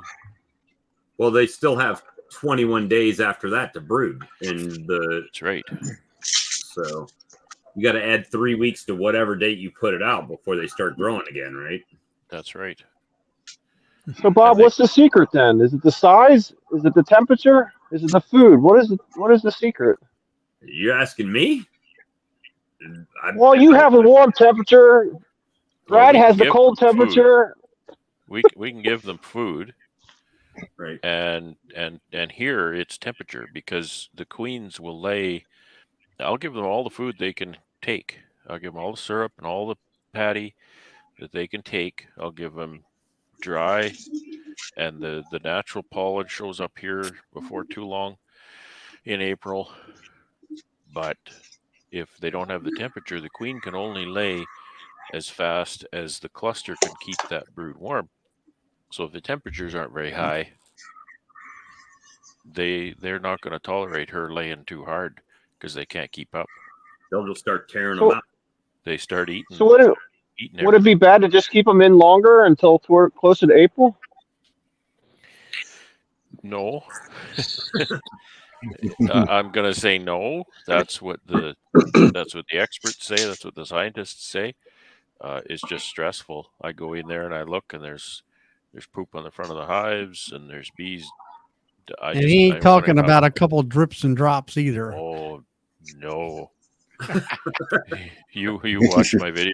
I move them out. I'll show you. Do they crawl out and do it, or do they fly out and do it? No, they crawl out the hive and up the box and poop all over the front. And just crawl back in? Or die. One or the other, I guess. Well, good night, guys. I had to cut it tonight. All right, Ed. See you. But couldn't you give them like artificial light and make a flying indoor party and poop party or whatever? You're talking probably 3 million bees inside of a building flying. They just want to fly to the light, and then they die. You got 150 hives in that sucker, at least minimum, right, Brad? Yeah, there's 100 and there's probably 180 hives in there. Yeah. Maybe screen them and do them in stages. No. You should try that sometime, and then you'll see what happens. They just don't die. Video for you there, Frank. They get big diapers. Have you ever watched Ian pull his bees out to the yard and the actual shit show that happens? No. Millions of bees flying around shitting on everything. Yep. On the truck, his truck gets covered. His jacket is covered. Keep your vehicles away from that. That's wow. Dramatic. And you get covered too. You're out there moving bees out, and you come back and you're just covered in bee crap. So if you could get them to defecate while keeping them inside, you'd probably be able to keep them longer. Well, there's a lot of ifs there, because you can't do that. I don't know how you're going to test that, because it doesn't work. Well, I know with my chickens, I put the light inside their coop. They go in the coop at night. I don't have to worry about. So if you put the light inside the hive, could you get them to go in the hive? Your chickens don't fly towards the light until they die. That's what I'm saying. Turn off the light in the room, put the light in the hive. Go, Are those chickens Leghorn mellifera? Leghorn mellifera. Well, so it's definitely your guy. I don't know all y'all's problems, but I know that this time of year, one of the problems is the fact that they've been in there for 6 months and not being able to poop. Yeah. Right. So that poses issues. Where down here, they're able to fly and poop, but they're burning their resources and have nothing to forage. No, I think your major challenge is getting them enough food. Isn't it? Mm-hmm. And how now you can't just feed them syrup the whole time? Like that doesn't work. I did that this year. I did have open feed out all the time. I didn't keep it on the colony. I know there's guys here that have fed syrup in the building. And I think that kind of works, but it doesn't work that great when it's temperatures are that low. Right. And Bob, for yours are context- brooding up, right? For context, Bob, you said 6 months, and yeah, it's on the order, but March is month number 5. Okay. Just for context, Bob, because November yours are generally going about the first week of November. Oh yeah, mine are brooding up. Mine have. So why are they whistling out then? Do what?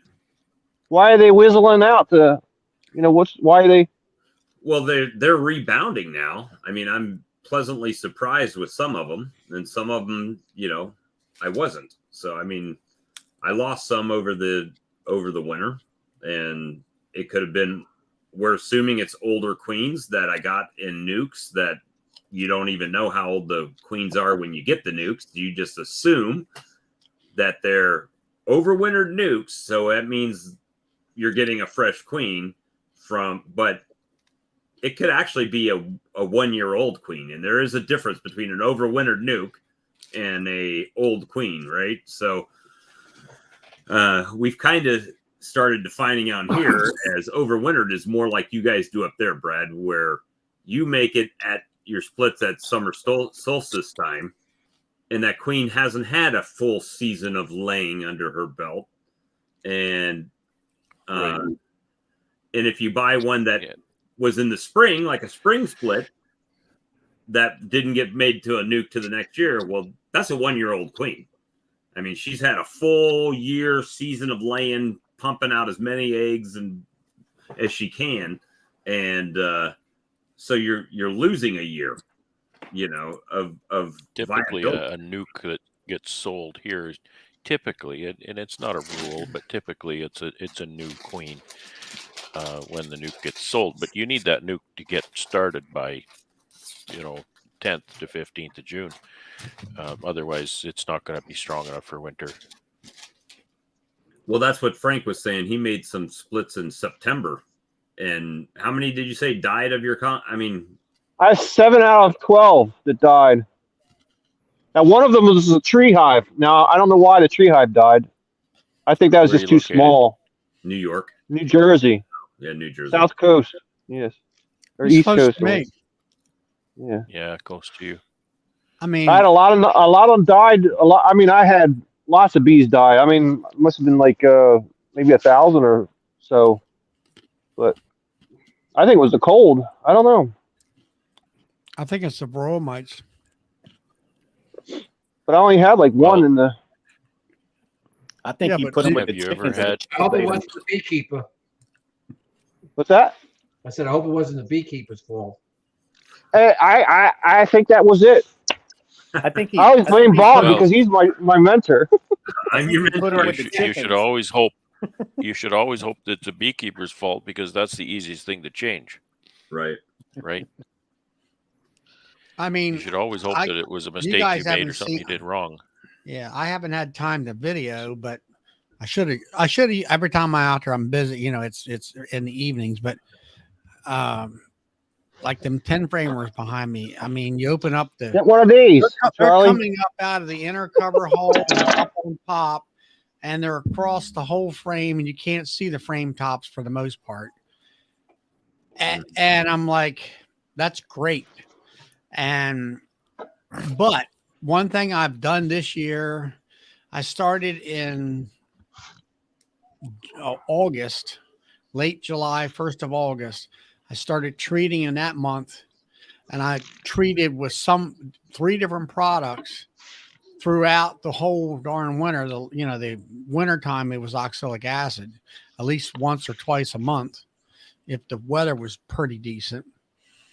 And it was like 49 degrees, 48 degrees. I'm treating, and and then here comes our bee inspector, and they do the national survey for the country on my 8 or 9 of my hives, and my I got half the report back, and my varroa infestation is a 0.2. It's less than 1%. Nothing wrong And with I'm that. like, hey, I'm doing something right. And and here, look at the these hives. Now I got one out there that's, yeah, there's bees in there, and they're not covering the top of the frames. They're kind of down in between the frames, but they're pretty good size thing. But that's the only one that's kind of lacking and all. What's he gonna do? He's gonna be inside his hive. What's he doing inside of his hive? The chick. Oh, crud. He's got chickens in that box. You got bees in there. Yeah, I put 4 frames in the top with food from the ones that died, and they got a couple up there. And I've got a heater up there to try and keep the hot top 40 degrees. Let's see what the bottom box looks like. That's the Apis hive. Is that good? So, well, you got bees. You got bees. That's Apis. That's Apis flour. That's Apis sugar. That's Apis on a sugar frame. And that's a pillow. Now, if you would use it That's like my only. then it might work. That's my only Apis hive that lived out of 4. Well, were you using it by the instructions? No. Well, that might be part of it. I don't know metrics, so I just dumped whatever I felt like. Right, but nowhere on it does it say put into sugar brick, put into flour, put into this or that. It says Yes. I am not responsible. But And that is why you fail. they right. did the same as I have the sugar one. The sugar water ones did the same response. They had Well, I mean, you go back. 1 out of 4. It's not the feed. No, it's not. It's It's the it's something else. It's in September. It Yep. starts getting cold. Too small. Yeah, I mean, so that's what it is. I mean, that's what it boils down to. You could have put gold honey. I mean, you could have put gold blocks of pollen in there, or whatever you wanted, and it wouldn't have been enough because Yep. you couldn't lay. I gave them the gold, just hoping that you can manipulate them to the point where anything can happen. But Well, hey, if we could do that, then there would be no bees dying. I mean, everybody would be like, oh, we'll just do this, and we can make bees and splits anytime we want to. I mean, we got the technology. We should be able to do it. Human nature or animal. Technology doesn't change biology. Right. That's it. That's what I'm saying. Well, we're doing it with the grain. Steve Austin. What's that? Well, They saved Steve Austin with technology. You're dating yourself now, Brad. Come on. You're as old as I am. Along with Lindsay Wagner. Yep. Now you're talking. that's funny. Oh, Good night, Michael. Yeah, so that's the thing. I'm excited. I mean, it's getting ready to be on here, so a couple weeks. So here's a conundrum for you. Oh, don't. Sorry, Bob. You're going to complicate my life now, Brad? Is that what we're going to do? No. I just I love comparing notes with you guys. I love hearing your situations and your successes and your struggles, and I love learning about plenty of them. What what it's like to try and keep bees in a completely different climate. Because when I look at my struggles, all you got to do is wake long up, winters, smack yourself in the long face winters every day, and that's kind of how beekeeping is right here. long winters, short summers, tons and tons and tons and tons and tons of honey, and I think, if I just had a long season, I'd have no problem. I'd be making splits, and I'd be making bees, and I'd be doing all kinds of stuff, and the winters would be short, and none of my bees would ever die, and I'd be fine. But I know that's not the case. So I love learning from you guys, what your struggles are. But here's one little thing. In order to get queens for my split season, that's pretty early for getting local queens. So we have to get them from warmer places. And I have to secure my queen supply no later than February. Right. I don't even know if my bees are alive. and you can't get them to the U.S., right? Yeah, we can get them from California, from certain places, California. But I've got 100 queens bought and paid for. I don't even know if I have any bees. Right. So there's a little bit of a leap of faith, right? I need Well, to make 100 splits in the spring, and maybe all my bees are dead. I don't know. Well, that's kind of where I was today. I called James. I said, I'm in a little bit of a predicament. He's like, oh yeah, what's that? He's like, what's that? What could it be, Bob? Well, so I grafted these cells. They're in the incubator, all nice and toasty.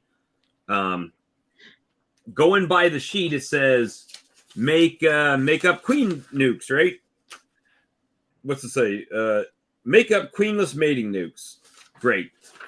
Problem is, it's going to be 29 degrees tomorrow at some point, and it's not even, it's like you said, it's even colder than they should even be out flying. So I didn't want to go in there and make those up tomorrow. So today I took a trip. It's a leap of faith. It's going to work. I know it's going to work. But I took my strongest colony. It was a triple deep and had a medium super on top of it, right? And I split that bad boy down, made 4 nukes out of it, strong nukes, not weak nukes, strong nukes, and then let all the foragers go back to the mothership, right? In a nuke, moved her down to nukes. So that one colony is now 5 nukes, 1 with a queen. And then made 4.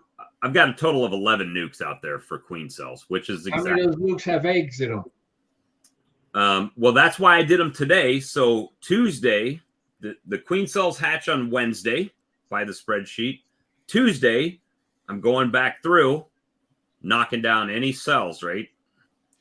So then I can introduce either a virgin on Wednesday or Thursday, whenever they decide to make their way out, or drop a queen cell.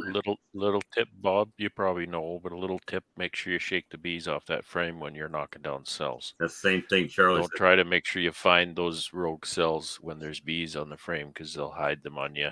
Oh, I did. I Shake found those bees off. I found a rogue queen after I had a 0 take on a graft. Yeah, I did. What's wrong with the rogues? What's wrong with the rogue cells? I mean, why can't you let them go? Well, they're emergency cells. They're no good? No, I would say they're no good. People do it all the time, but it's just not the accepted best quality queen that you can raise. That's all. So they're going to have less of a life, less laying. What are they going to be? He's putting queens into them, so we don't need those cells. Yeah, they'll be poorer quality overall, and he's got grafted queens, so they're going to be, on average, better quality queens. So what would you say is a better quality queen going to do? Longer, better laying? What would be the handicap? Well, the first thing is I'm selecting the colony that is the best performing in my yard.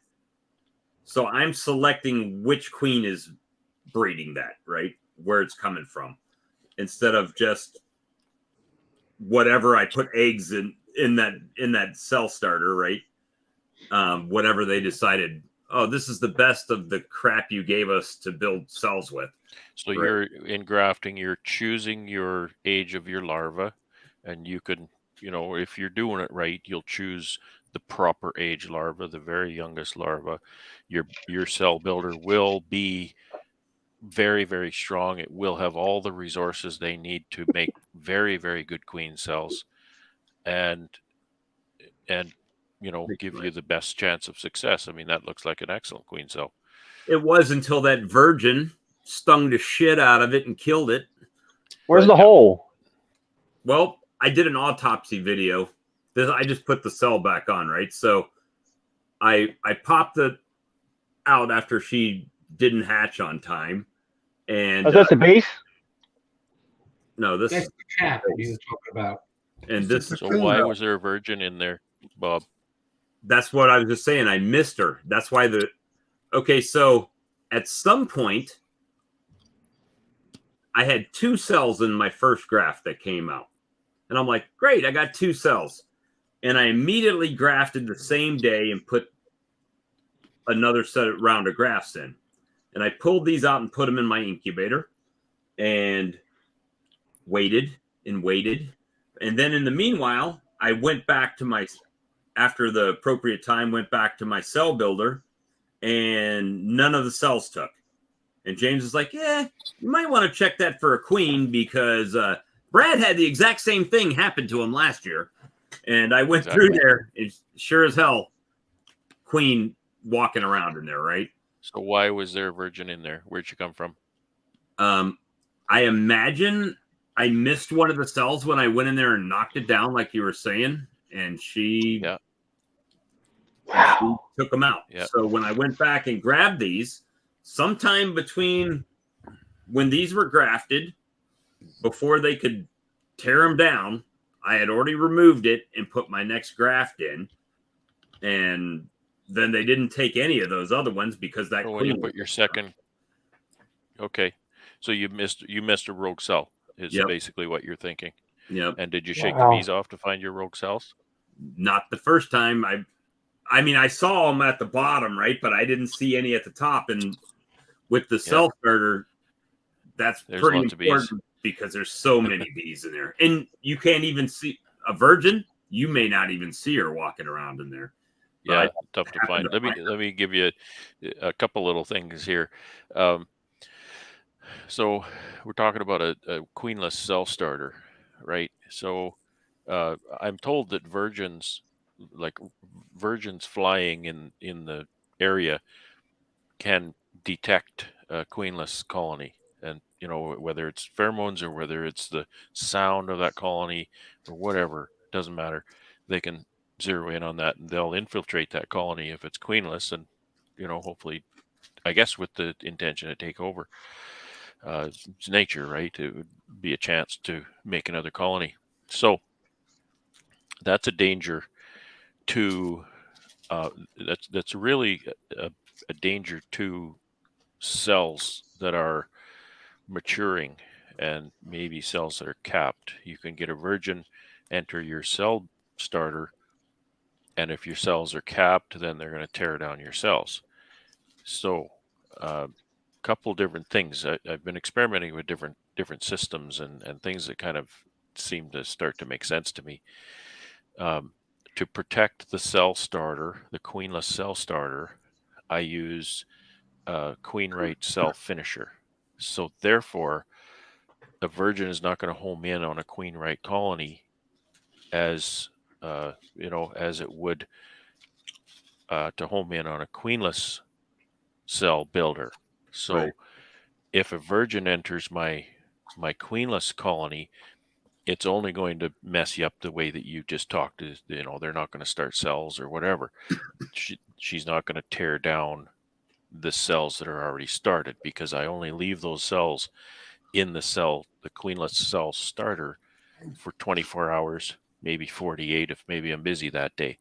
Then I move them over to a queen right colony above queen excluder.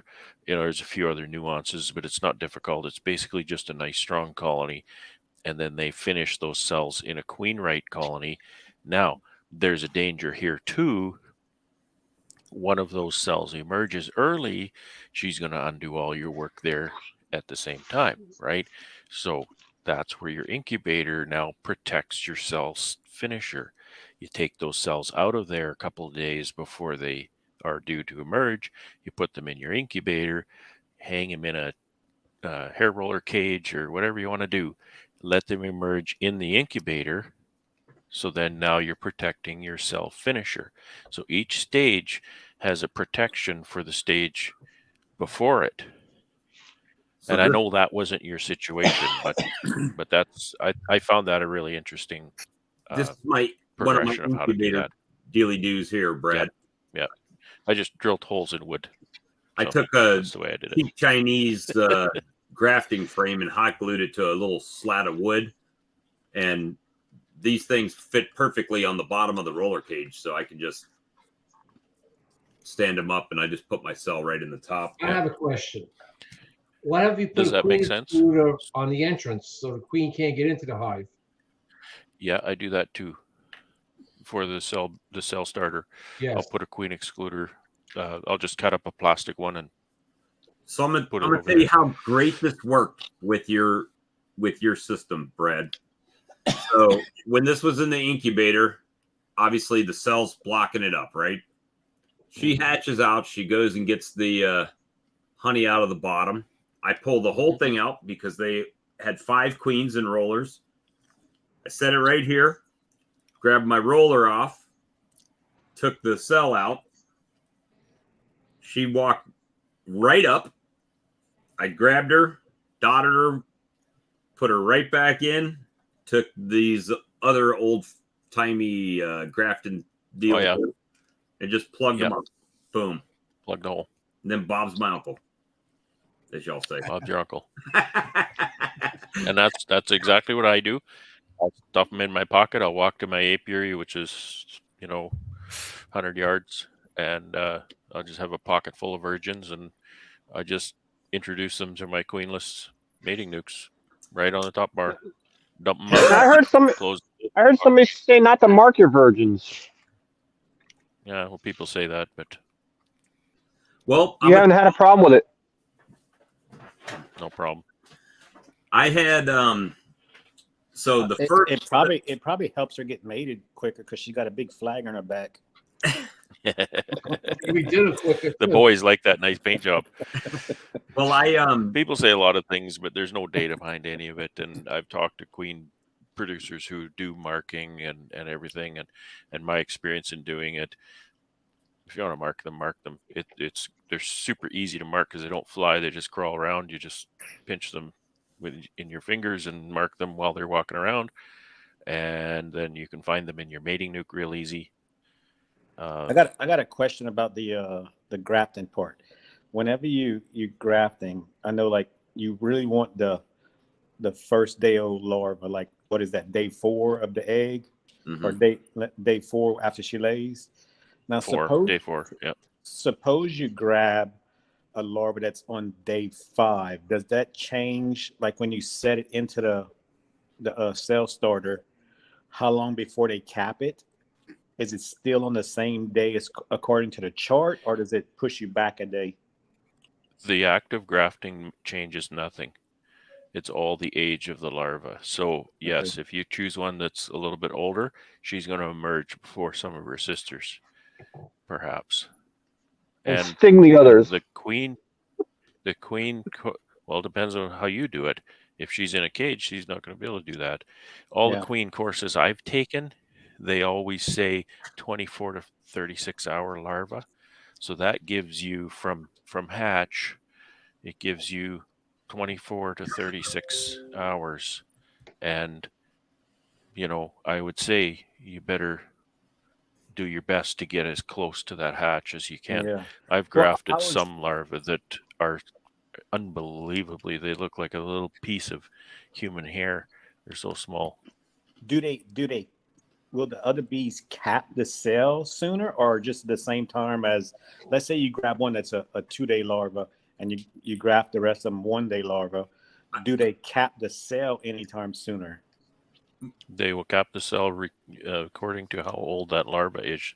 Okay. Well, it doesn't matter what else is in there.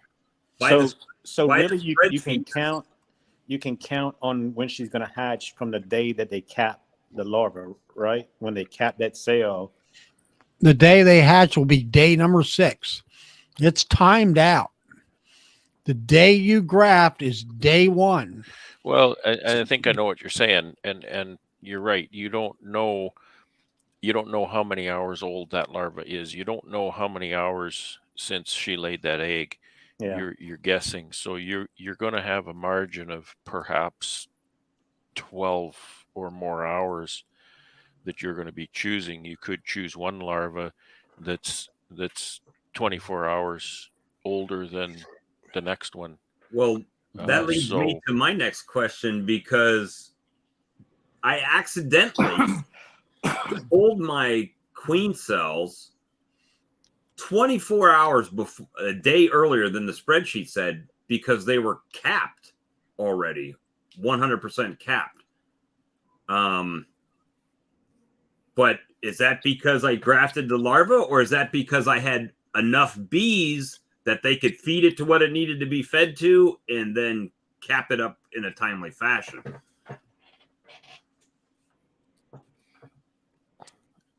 Sorry, I didn't really follow that, Okay, so Bob.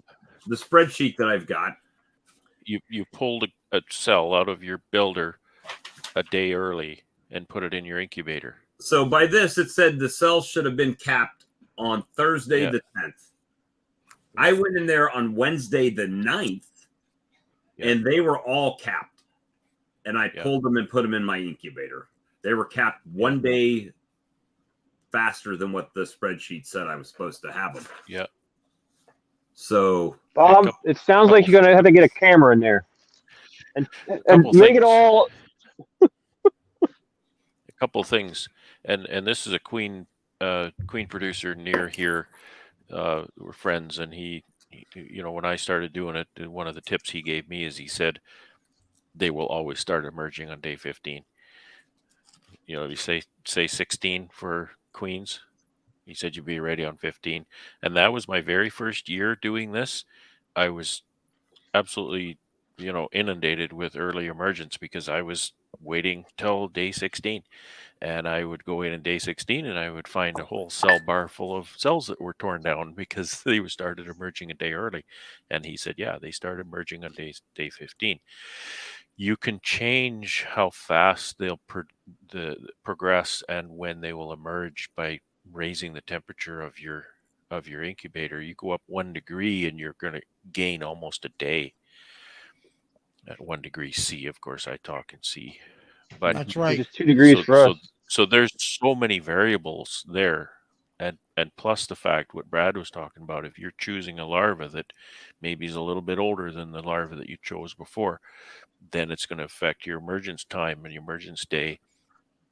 That's why real, you know, serious queen producers will always use some kind of a queen timing system where they'll put in an empty comb into the hive, into the breeder hive, and then allow the queen to lay in that, come back, you know, on day 4, for example, and then they'll know that those larvae are of a specific age. They know that those larvae are no older than the 4th day after lay. They might not be that old, but they'll not be older. And so those are the kind of things you can do to control that. Bob Binney has a really kind of a neat way of doing that. He slides queen excluders in beside a frame that he puts the queen on. Tim Huffman just did a video on a little cage that he got from Better Bee to put a frame in there and put the queen I got in. that cage down at Hive Life. Yeah. But now let me ask you about that. He had the way I got it with Huffman down in Florida was the fact that he left that frame in that cage for 4 days, or 3.5 to 4 days. Now, the way Hardiman's does it is like Benny does it. They have a timing box. They put the frame in day 1, and she's in there for 24 hours. And the next day at the same time, let's say 1 o'clock in the afternoon, they pull that frame up, they take her off, they put that next to the outside of that queen excluder of that caged area. They bring a frame that's been worked on by the bees as far as being polished and all that and clean. They bring that frame over, put her on that frame, and then they slide, and that frame will have bees on it too because they're over there polishing. And they'll put the queen on that. She's a completely empty frame, slide it down in the pen, as he called it, or the cage area, and she'll stay on that for another 24 hours. And then each frame has 24 hours for the queen to lay. Right. The queen and lays on the same for him frame every 24 hours. For every 24 hours, it's a new set of frames, and he keeps moving that frame in a position in that box. And when that frame reaches 4 days old, that's the frame that they're grafting from. So they know exactly that is 4-day-old eggs. and all, because I'll describe most of another one that's similar to that. There's a queen producer here, fairly large queen producer for for our area, and what he has is he has a special hive. It's really long, and I can't Mhm. remember exactly how many frames he has in it. But what he's got is he's got 2 compartments with a queen excluder. It's a permanent queen excluder in there, not like Bob's. He slides his in and out. There's a permanent queen excluder. So on this side, he's got 4 frames.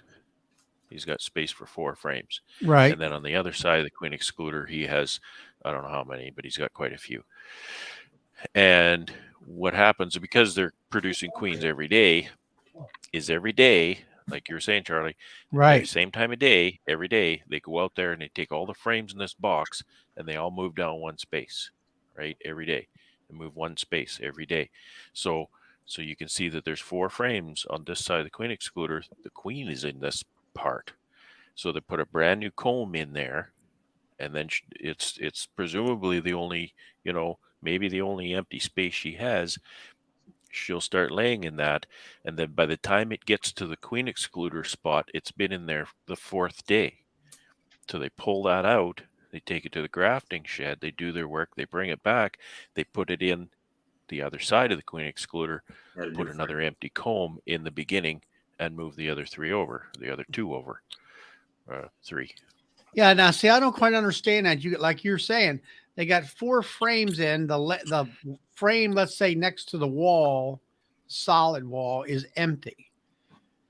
Yeah. So I know that I've seen them do that where they put the queen on the first empty frame next to the queen excluder, and then they keep pulling that one over the top, and then keep putting the new one in behind. But how do you know that she only laid all the eggs on this one and not this one too, the second one and all that? That's what I can't quite figure on that one. Yeah, how you know she don't jump There around? probably is some variability. However, if she's laying kind of peak production sort of thing, she's going to lay Mhm. that frame up because after 4 days and you put that new comb in at the wall, there's not going to be much more space in there for her to lay than in that new comb. And when you pull the 4-day-old one out, you're thinking, well, I've got to search for the queen and make sure that I put her back in the box. Yes, you do. However, she's likely going to be over on the first or second frame, not the one that's by the queen excluder, which is likely full, of something, either Right. eggs or maybe even some nectar or pollen that they've put in there by that time. Well, I got a video and I tried to get Mickey down there at Hardiman's he didn't quite understand my questions, I was trying to, and I had to watch the video myself that I made a couple times to understand the positioning of where he had everything. And he puts his fresh comb with that queen in a queen excluder, comb goes right here. It's in a pin. She can't get out of there. It's with bees. She lays it up 24 hours. He pulls that out, takes her off, puts a fresh one in. Now, if you, like you say, he's got it in a position to where there's 4 or 5 combs off to the one end, and then the rest of them it's a regular 10 frame box. I think it probably has about 9 frames in it because of the queen excluder situation. But anyway, he makes sure when he pulls that comb out after 24 hours, he puts that right next to the queen excluder. And he never really came at it, but I've seen it on another video because they want the nurse bees to be on that comb where she had just laid, along with the let's say the nurse bees on what she's laying up at the same time on the inside of that pin, so they can go through the queen excluder and all. And then he's that one he pulled out, it's been there, that'll be day 2. It moves back one more position, and that's so that'll be 1, 2, 3. He goes back one more position the next day, and then on the 3rd day he pulls it up and moves it back all the way across on the other side of that queen excluder, and that will be the next day will be pulled out for grafting.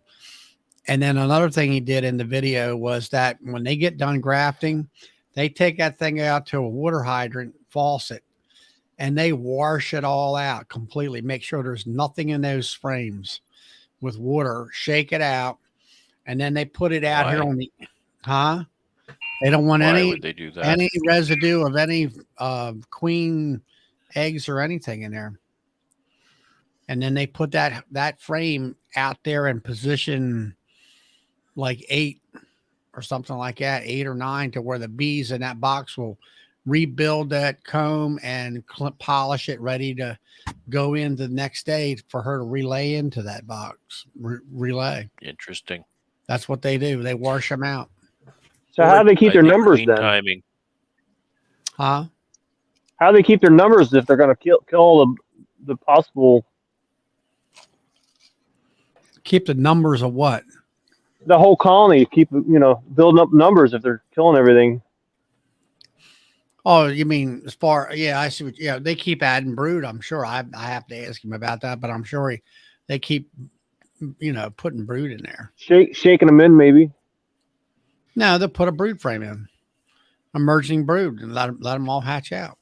So if you're doing a queen right finisher, then technically every few days you could just graft a frame and pull it out, put it in your finisher, put another bar in. Once that queen right finisher has finished those cells, you pull them out to the incubator. Well, the next ones are ready to go over, right? Yeah. Yeah, every stage, you can think about it this way, every stage of the process, you need more infrastructure. You can do this with a couple of breeders, but once you start with the builders, your one cell starter can start a grafting frame every day, because you can rotate that every 24 hours. You can rotate, I do 30 cells, 45 cells in there every day. You're not going to use the same queen right finisher to put 45 cells in every day, because it's too many cells. So then you're going to have 2 or 3, depending on how fast you want to cycle your queenless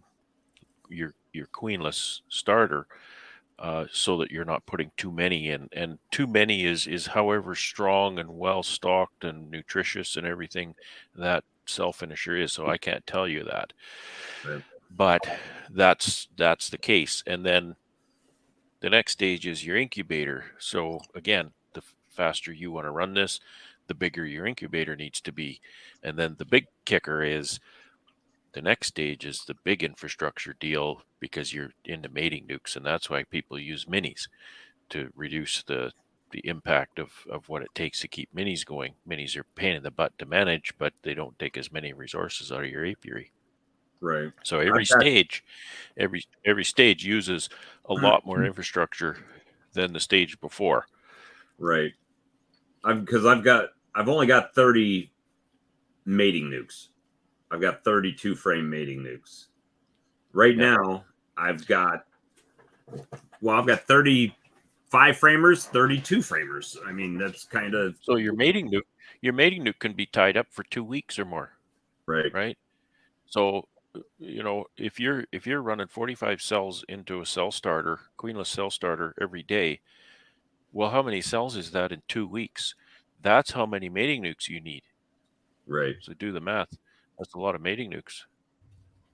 And then you got to restock those mating nukes the next time around, right? Because they're going to be losing. To begin with, let the queen lay in there a bit, and they keep perpetuating themselves. Yeah. And if they get too big, you move them to a bigger pain colony. Yeah. Yeah. If you're trying to raise queens, I guess you just pull her out and then do it again. Yeah, you just do it again. Queen producer here, he uses minis, and he actually built his equipment. He winters. The last queens that he makes in the season, he'll leave those queens in the minis for the winter. He'll winter those. They come out in the spring. So those queens, whoever makes it, they don't all make it 100%, but the queens that make it then start laying in the minis and start that little colony over again, and then he can start to graft and put queen cells into those minis again. I'm not sure if he uses an incubator or not, so he either uses virgins or cells. I think probably cells. Right. So he's got a really good system there.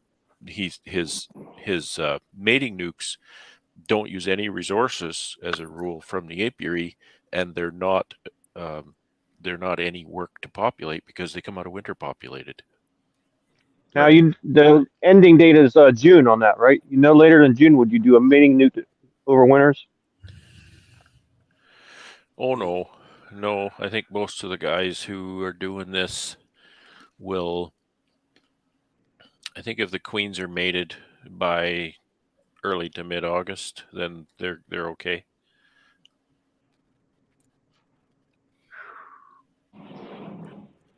So but you got to remember something, Frank. Now he's in Canada. His honey season's different and everything else. Oh, so he has more resources near the end of the season. That. No, he starts later and we start earlier, and the environment is different. Gotcha. Yeah, timing wise, you got to ask somebody like Charlie, not me. Gotcha. And it's not just about feeding it some artificial food. I can make my season longer. There's no shortcuts. Yeah. So I was just going to say that the timing, queen timing, is probably the one thing that I can really improve my system this year, because I'm learning. I've not been doing this very long, and judging by last year, I'm no bloody good at it anyway. So, I think I need to start timing my queens so that I'm choosing the appropriately aged larva when I graft. Well, that's why I bought that box, like down there at and the guy in Florida, where I'm thinking to myself, okay, if I can drop that empty frame in, put the queen in with bees, let her lay for 24 hours, and then bring that frame out, well, I'll have to kind of figure out whether or not she's laid up the whole frame or not. Then I can mark that frame, let's say with a push pin or something like that, and follow that, and then when if I time it all out to where the day I want to graft is day 4 for that frame, then all I have to do is go right to that frame and pull it. And it should be at the right age larvae. Charlie, you could probably borrow Lee's NICOT system pretty. I had one. You know what? I won one of those from Barnyard Bees and never used it. I went to. I used it one time. I put the queen in there and waited whatever you wait, and then went back to look, and the queen wasn't in there. So I just put it in the shed. Never used it, and I went down to Knoxville, Tennessee, 2019, and Kent Williams was there. He had a grafting classes, and it was a 2-day honey show, or beekeeper show. And that day I learned how to, in about 5 minutes, I learned how to graft. And I said, is this all there is to it? And he says, yep, that's it. And the main thing, it's not so much grafting. It's making sure your cell builder is right. That's harder than grafting. Agree 100%. More gadgets. That's your stick. Not hard, and it doesn't take very long. And I was going to throw that in with my my long story about everything takes more time and more infrastructure. The grafting part, it's easy. Grafting 45 cells cups is nothing. Like, it doesn't take any time at all, hardly. Yeah. Once you get into it, you can do that in a few minutes. So how many cells can you graft in a day? You could graft a couple thousand cells in a day if you wanted to. Well, what are you going to do with them? Now you've got to have a whole ton of builders and finishers, and then your mating nukes. You got to have 100,000. It's like down there at Hardeman's. I mean, Hardeman's is down there. They got 2 guys grafting. or 2 people. The last year was a gal down there along with Mr. Hardiman and the grafting shed. They had another. Sometimes they have a third person. I don't know whether they were doing it this year, but I think they did.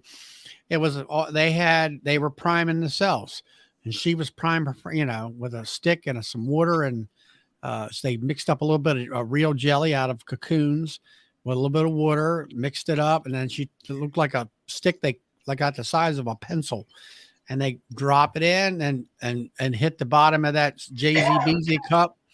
And it was a droplet of jelly and with a little bit of water with it.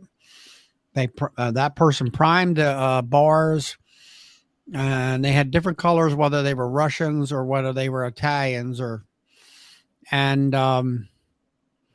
I think that they graft every day, 7 days a week, something like 4,000 cells a day. Something like that. It was Wow. like, anywhere from 2,000 to 4,000 cells between the two of them. And I mean, I'm like, how in the heck do you do that? They ain't using Chinese grafting tools either. And they will not let you use their tool to mess with. And all it is a piece of copper wire that they peened out with a ball peen hammer somehow and filed it and made a little spoon like on the end of it. Spoon. Yeah. Like a tiny spoon, and they're going doom, doom, doom, doom. I mean, just as fast as you can go. And they fill in these, frames, and then they go outside the shack, and they've got the cell builders. I think it's there. And like you said, Brad, they stay in there for 24 or 48 hours. They pull them things out. Have not been able to, they have not taken me there, but they have another yard somewhere down the road, and they're cell finishers. There might be 100 of them out there at least. And they put those bars in out there, and they, I think they stay there for, like you say, the next 4 to 5, well, whatever it takes to cap, on their time schedule. And then their incubator is a refrigerator with, where they put bars after bars. I mean, thousands of cells in there. And I asked him about like temperature, and he says, well, just like you said, you tune that thing down a little bit temperature wise, it takes a little longer. And, and they don't have it as hot. They don't want it coming quick like that, because they have to have enough time to go out to the other yards. I had been to one of their yards. I mean, it's in the video that I have. It's just row after row after row of, they have homemade mini mating boxes. They look like little, they're not quite a 10 frame box, but they're split down the middle. They got a feeder inside in the middle for both MIDI, and they have little frames that they made. And I think there's 3 frames to a side, and there's an exit for the queen to go out one side and one on the other side, opposite sides. And then that sounds like what Michael Palmer's using. Yeah, and it has like a piece of like, it's not leather, but it's like canvas, I guess you'd call it, where it's stapled in the middle. They raise this side up with the canvas, pull the frame out. Oh, there she is right there.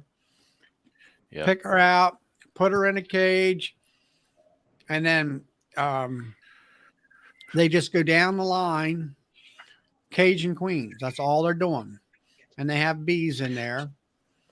And they do that. I'm not sure what the timing they use, the rotation, but Ian's system, they use a queenless starter finisher.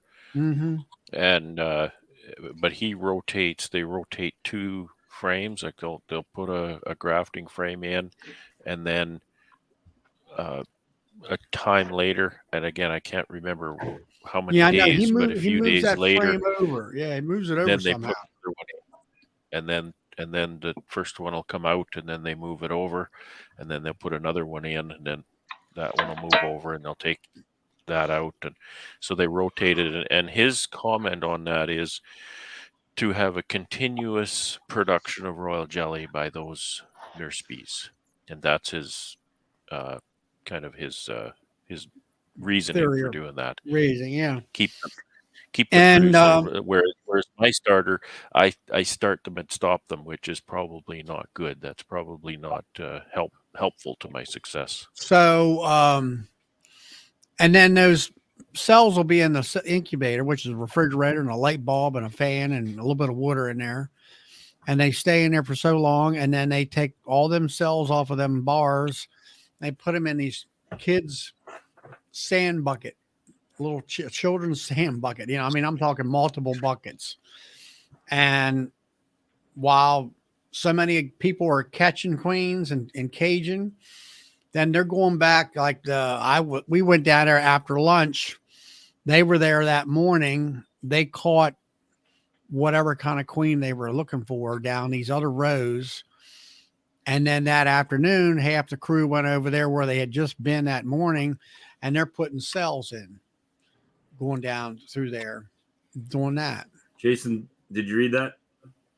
Jason said, Charlie, if you take the queen off your frame in the cage after 24 hours and leave the frame in the cage, she can't lay on it anymore. So all the larvae on that frame will be 4 days. That's what you were saying Bob Binney was doing. To let that queen lay on that frame only 1 day and then exclude her from that frame.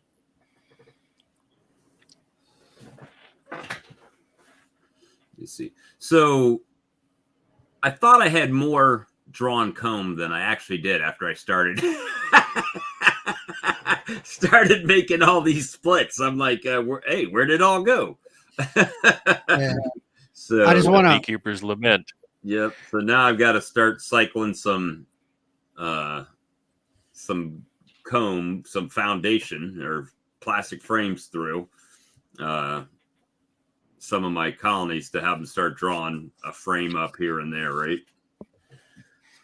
Start pulling them out. You can only push your operation as fast as your drawn comb will allow. Well, by the time these cells, assuming, knock on wood, all these cells that I put in or virgins return from their flights, we've doubled up already. So we went from 17 to 34. Yeah, but there's always you always get a percentage of what you do. Right. When you do a graft, you put that in your cell starter. Well, you get a percentage of what you put in there is going to actually turn into a queen or turn into a cell. And then you get a percentage of those that actually emerge. And then you get a percentage of those that actually mate and lay. So I've got 8. I've got 11 in the incubator and 8 in the starter finisher right now. So the ones that are in the starter finisher come out tomorrow and go to the incubator. And Tuesday, the ones from the first graft will go out into colonies. So there's a little bit of a gap in there, right? So that they have time to hatch and do their thing. At least we'll know which ones need to be recelled or virgined afterwards. So, and that's one reason I really like the introducing virgins, because you've always got that percentage of cells that aren't going to emerge. Well, you've potentially wasted that mating nuke then, because once I put a cell in it, I don't want to mess with that mating nuke for a couple of weeks. I don't want to bother them. Right. So, you've got that percentage. Whereas if you're introducing virgins, you reduce that percentage to, failures to almost zero. I'm not going to say it's going to be zero, but it'd be pretty darn close. How do you introduce your virgins? Do you put them in the top, or you just let them walk in? Yeah, I just dump them on the top bar. Okay. Then they just walk down in.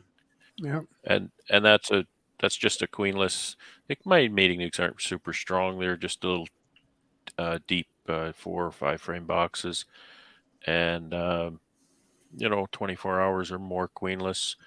I want to hunt down my rogue cells before I do that, of course. Of course, she's a virgin, so she should take care of those herself, shouldn't she? Now the virgins don't That's fly all away I on do. you. They can't fly yet. No, they're too young. They can't fly. They're like they've been emerged for a few hours. They can't fly, and so I just drop them on the top bar and they walk down the hole. And I've had spectacular success with that. My mating success will vary throughout my season, and July, of course, is my best time as a rule for mating. And I've had nearly 100% success in 2021. I had excellent success with my queen raising that year. I know I messed with a mating nuke once a couple days after, and she flew away. And I was oh shoot, and I caught her, put her back in, and then she flew away again. I was like, dang, gone it. Yeah. Yeah, I try not to. I have my system. I have my R numbers, my rounds, round 1, round 2, round 3, round 4. So then I've got that calendar that Bob's talking about. So you know what day, and then I have on my computer what day I need to do. So I can just every day I look at that and I say, okay, this is what I have to do today, or this is what I have to do tomorrow, and so all of the different rounds, and then I mark that R number on the mating nuke, and so then I can go out and say, okay, I can check the round 3 queens for laying, but don't touch the round 2s or round 4s. Don't touch the round 5s yet. They're not. They're not ready to be checked. Yeah, you can't check them, 2 weeks, right? I like to leave them at least 2 weeks, sometimes a little bit longer. It takes 4 or 5 days for the queen the exoskeleton to harden, the wings to dry. And while that's all happening, her sexual organs are maturing.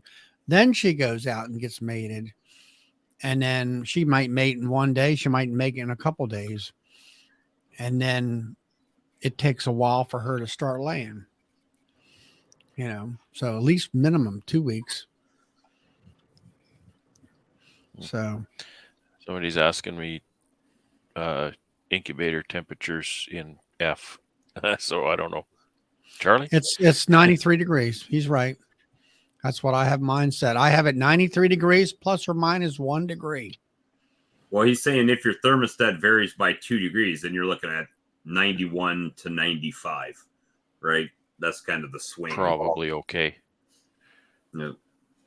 Well, mine's at 93, and mine hatched out the first. You'll see a difference if you.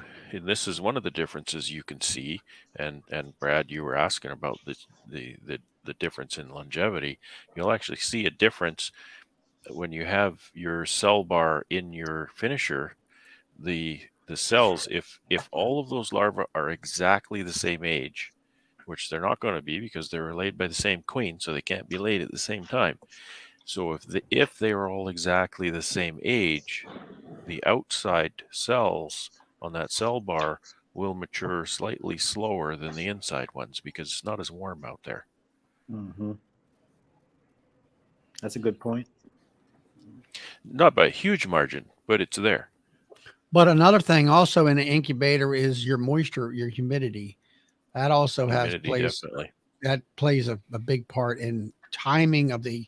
Well, what percentage are you keeping yours at? Mine has been between 55 and 65% humidity. I don't have no way of about there. I have no way of figuring that out. All I know is I put a little meat tray of 16 ounces of water in there with a little fan, and I check it about every 2 days to make sure there's water in there because it will evaporate up into that atmosphere. Well, when I have no water you think it would, it runs about 50% humidity. Is that still fine, or is that too? And that probably no lower than that. And I think kind of almost the more humid, the better. In mine, I have that little tray of water that Charlie talks about, and sometimes I'll put a little towel, just a dishcloth or something else set so that one end of it is in the water, and it'll wick the water up the dishcloth, and then it helps the water to evaporate, a little quicker. into the incubator. I don't have a fan in mine. That would also help get the water use to that. evaporate off of I that. just use I want the air to move around so the temperature Yeah, around all themselves are, I'll say, even temperature. yeah, yeah. I haven't done any testing on mine. I'm trusting it because it's actually a scientific lab incubator. It's it's pretty made accurate for, then. you know, making vaccines and stuff. So I think it's pretty, but it's got no fan. So I don't know. I don't know. So when you guys gonna start doing rural jelly production? No, I'm not. I'll never do that. It's too time consuming. I don't think I'll ever do it either. I'm gonna see you If I can fellas start later. a queen, I'm why cutting wouldn't you out. make a queen? All right, Brad. All right, Brad, catch you. Okay, Brad. See ya. See y'all later. But so yeah, I mean, I'll tell you what, it's amazing. Like, I've got some friends that we talked about earlier that have they've called me and they're like, well, hey, how's your queen rearing going? Pretty good for as far as I'm concerned, And oh, well, can I get a no? You can't. I already know what the question is. Nope, you can't. You can't get one because I need this first rounds for what I'm doing, right? Then after that we can have the discussion.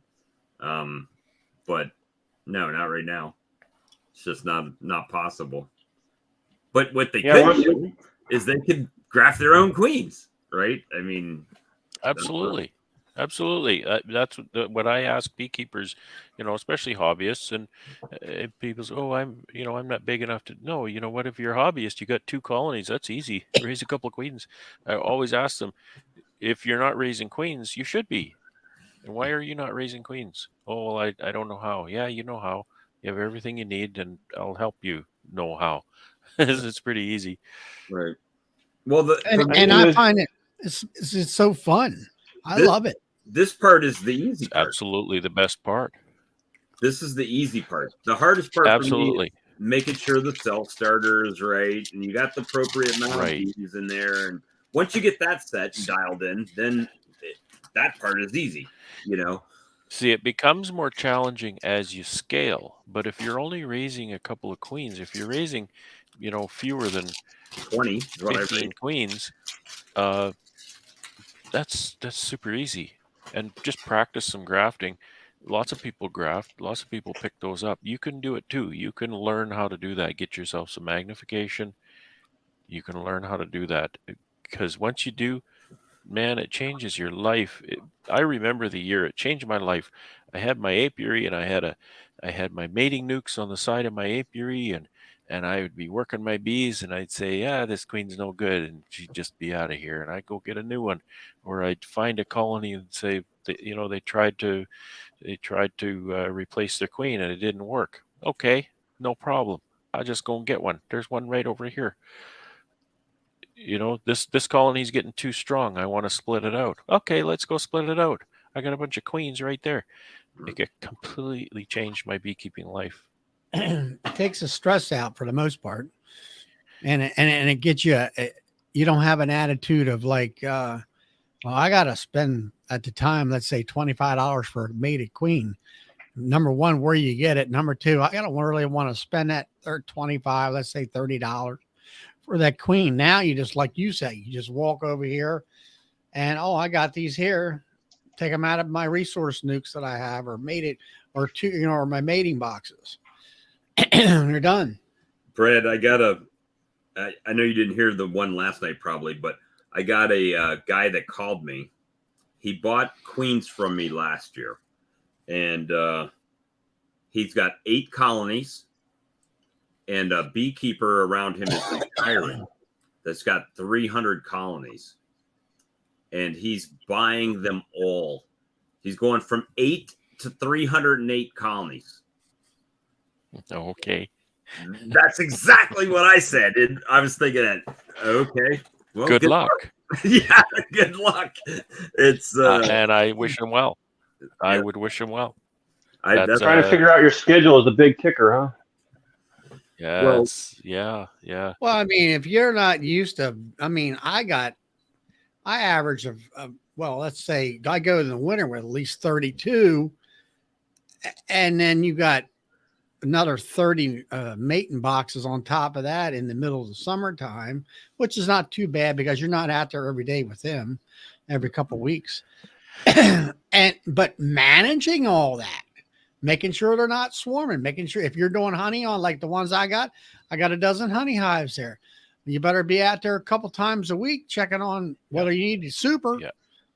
Now, keep And in It's mind, not a matter. It's no longer a matter of knowing how to keep bees. Now it's a matter of being able to be organized enough and scale an operation to be able to keep 300 colonies of bees. I can't keep 300 colonies of bees. I mean, like, all right, in the fall, okay, feeding. All right, I scaled it up to where I got a 40-gallon tank that's got a pump on it with a 20-foot hose. It's in the back of my truck. I've got a mixing machine that I made up out of a 55-gallon honey drum. And then, you know, the people talk to me about buying sugar. I said, yeah, I spend thousands of dollars on sugar. Well, how much do you buy? I said, well, I bought 1,500 pounds last year. What? You know, I'm going down to Walmart. I said, I can't go to Walmart. I said, they don't have what I want. And I go to the restaurant store and I actually normally buy a ton, 2,000 pounds of sugar. You know, well, this time I knew that the spotted lanternfly tons came. of sugar last year. Yeah, there you go. You know, and you got to have a truck to haul that. You got to have a forklift to lift all that. You got to have all this support equipment in order to do that.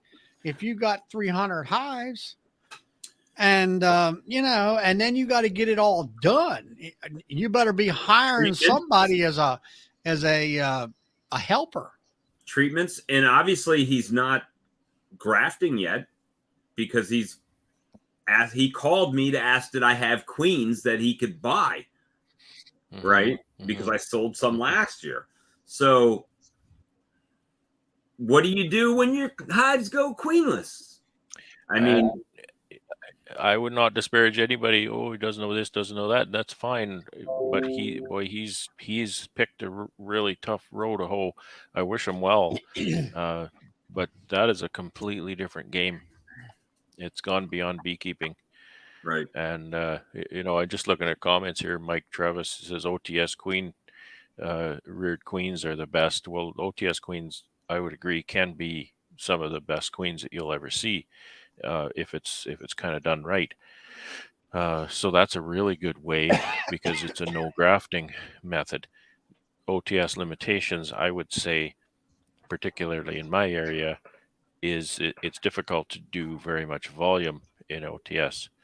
But if you've only got a couple of colonies, you know, fewer than 10, say, absolutely. I still use it even in my operation.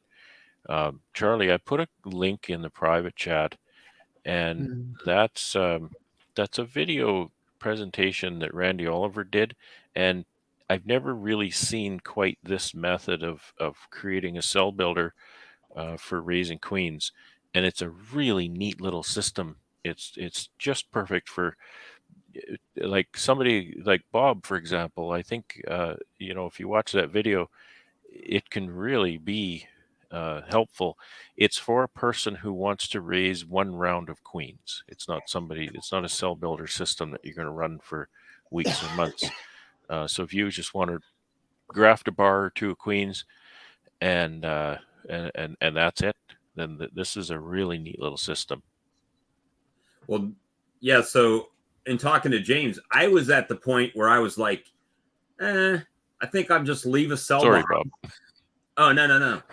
It was like I was at the point to where I thought I was just going to leave a cell behind, right, and make that a nuke.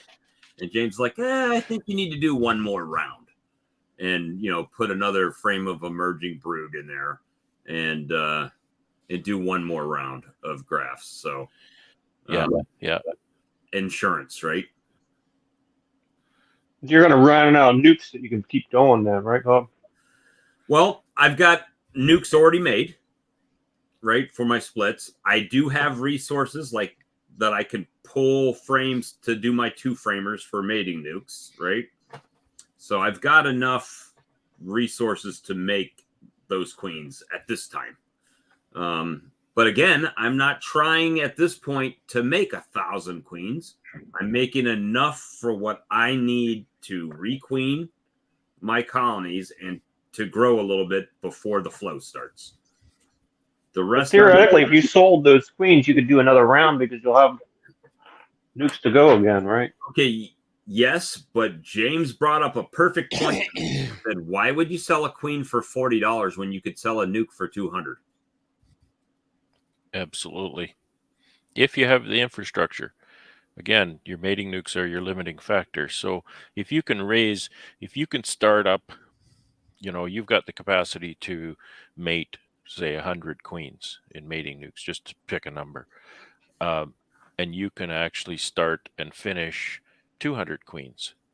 Then, yeah, sell 100 cells or virgins and use 100 mated queens. Because as we've said, the raising of the queens, the grafting part, the cell starter and finisher, really isn't that resource intensive in the big picture. It's the mating nuke part, and that's why the difference between a queen cell and a mated queen is so big in price, because there's a lot more involved, a lot more time and a lot more infrastructure involved. Yeah, I mean, for me this year, I'm taking a page out of Brad's book where I'm gonna drop in virgins into my mating boxes, and then instead of me selling cells where they'll come back to me and say, well, they were duds, well, I can't prove they weren't.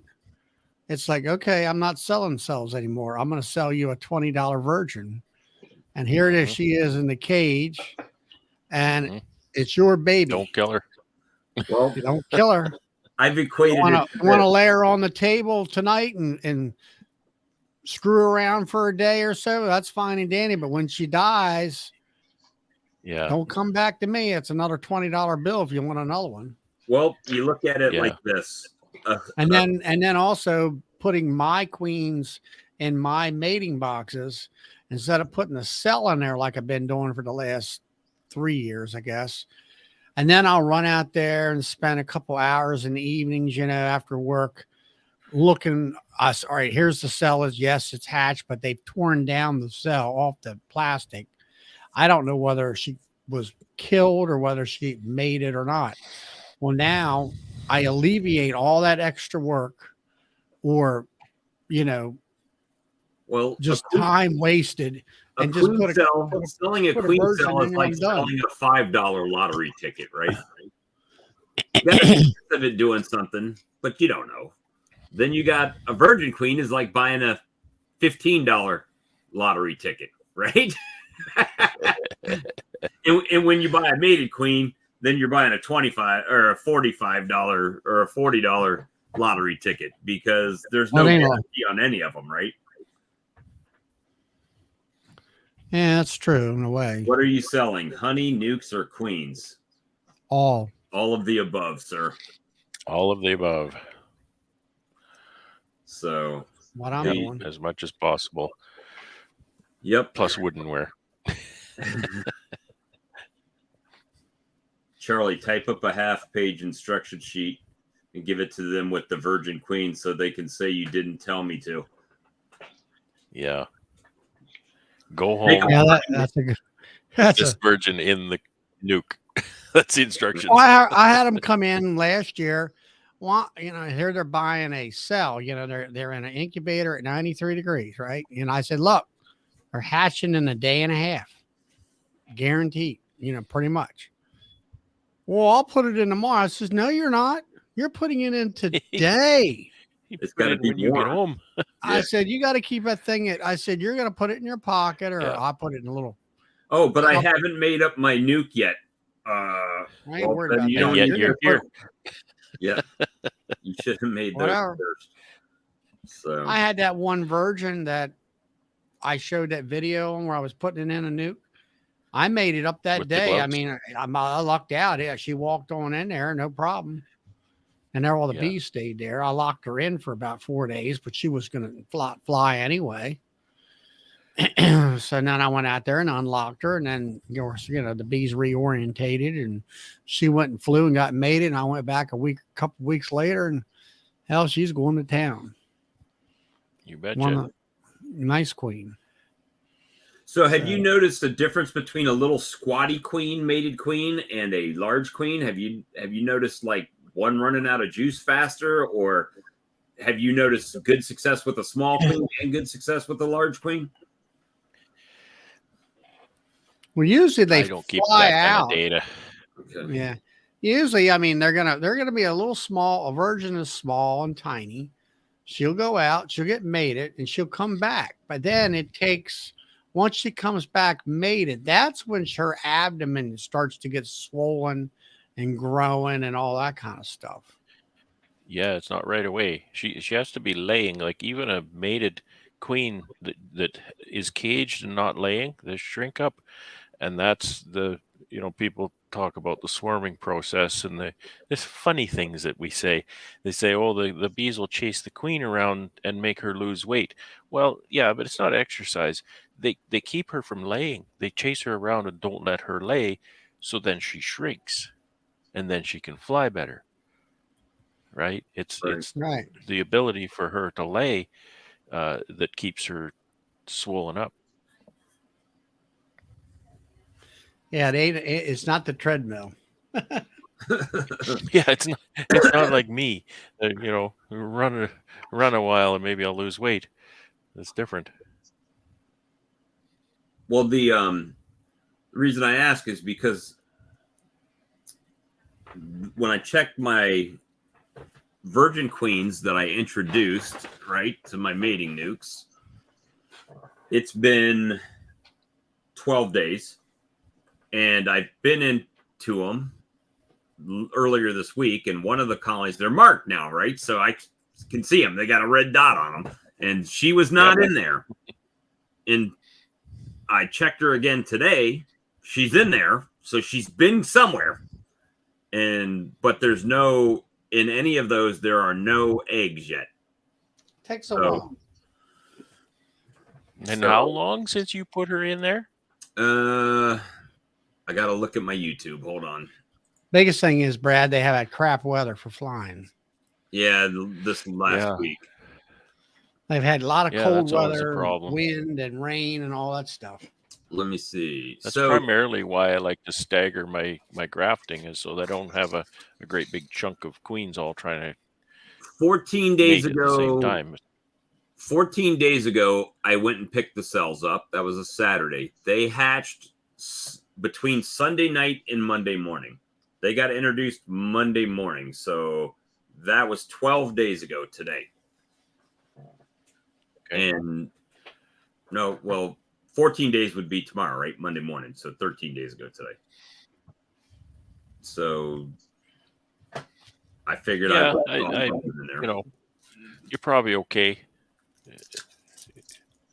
No sooner than that. I think my grafting wheel here, what does it say? So what day would that be after graft? The day after. So queen emerges, and then 1, 2, 3 on day 16, right? So that'd have been 12 days after graft, and then 12 days after she emerged.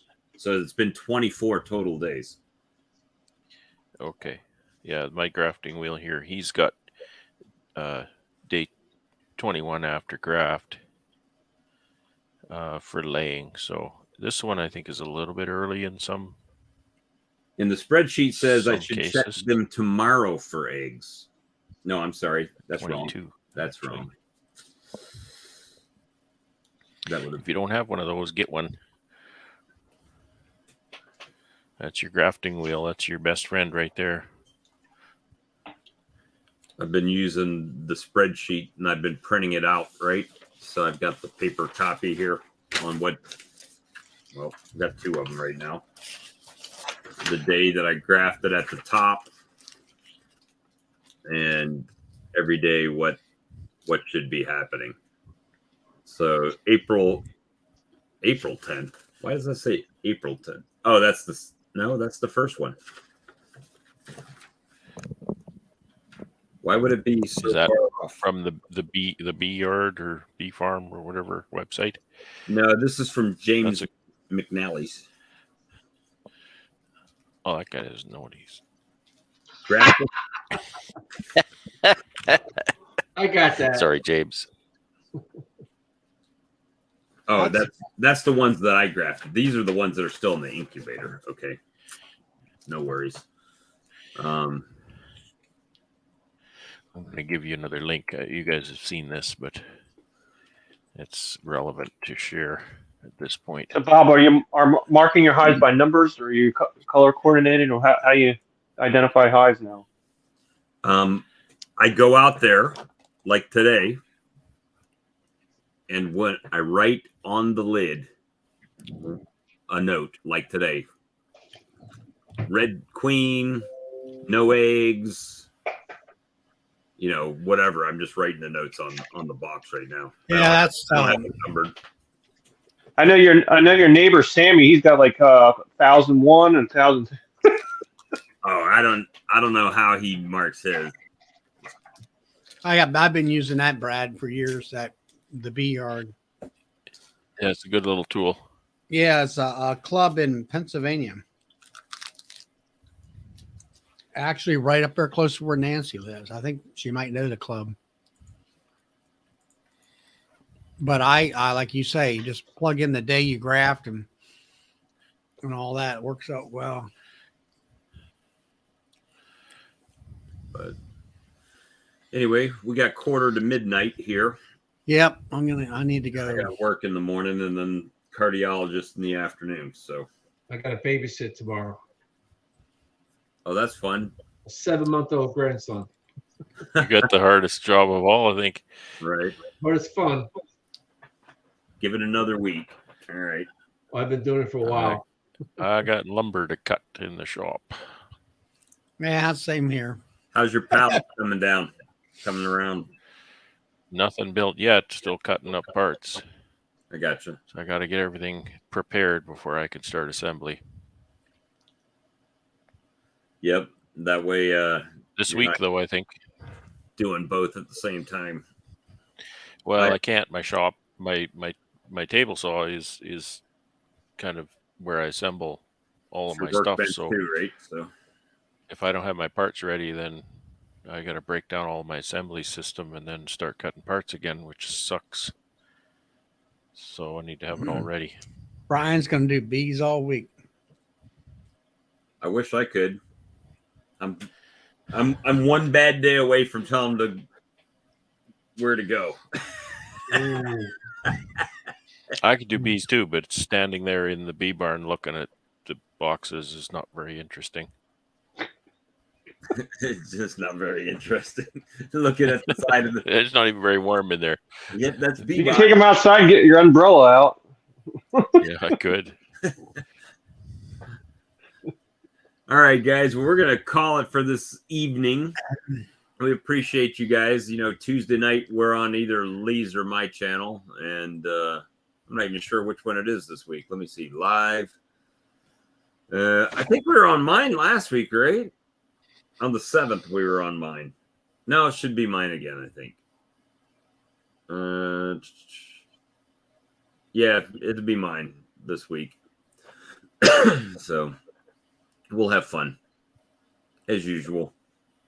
Hey, Brad, did you see these that they got now? The big bag of activated? Is that the patty mix? The patty mix, yep. Yeah.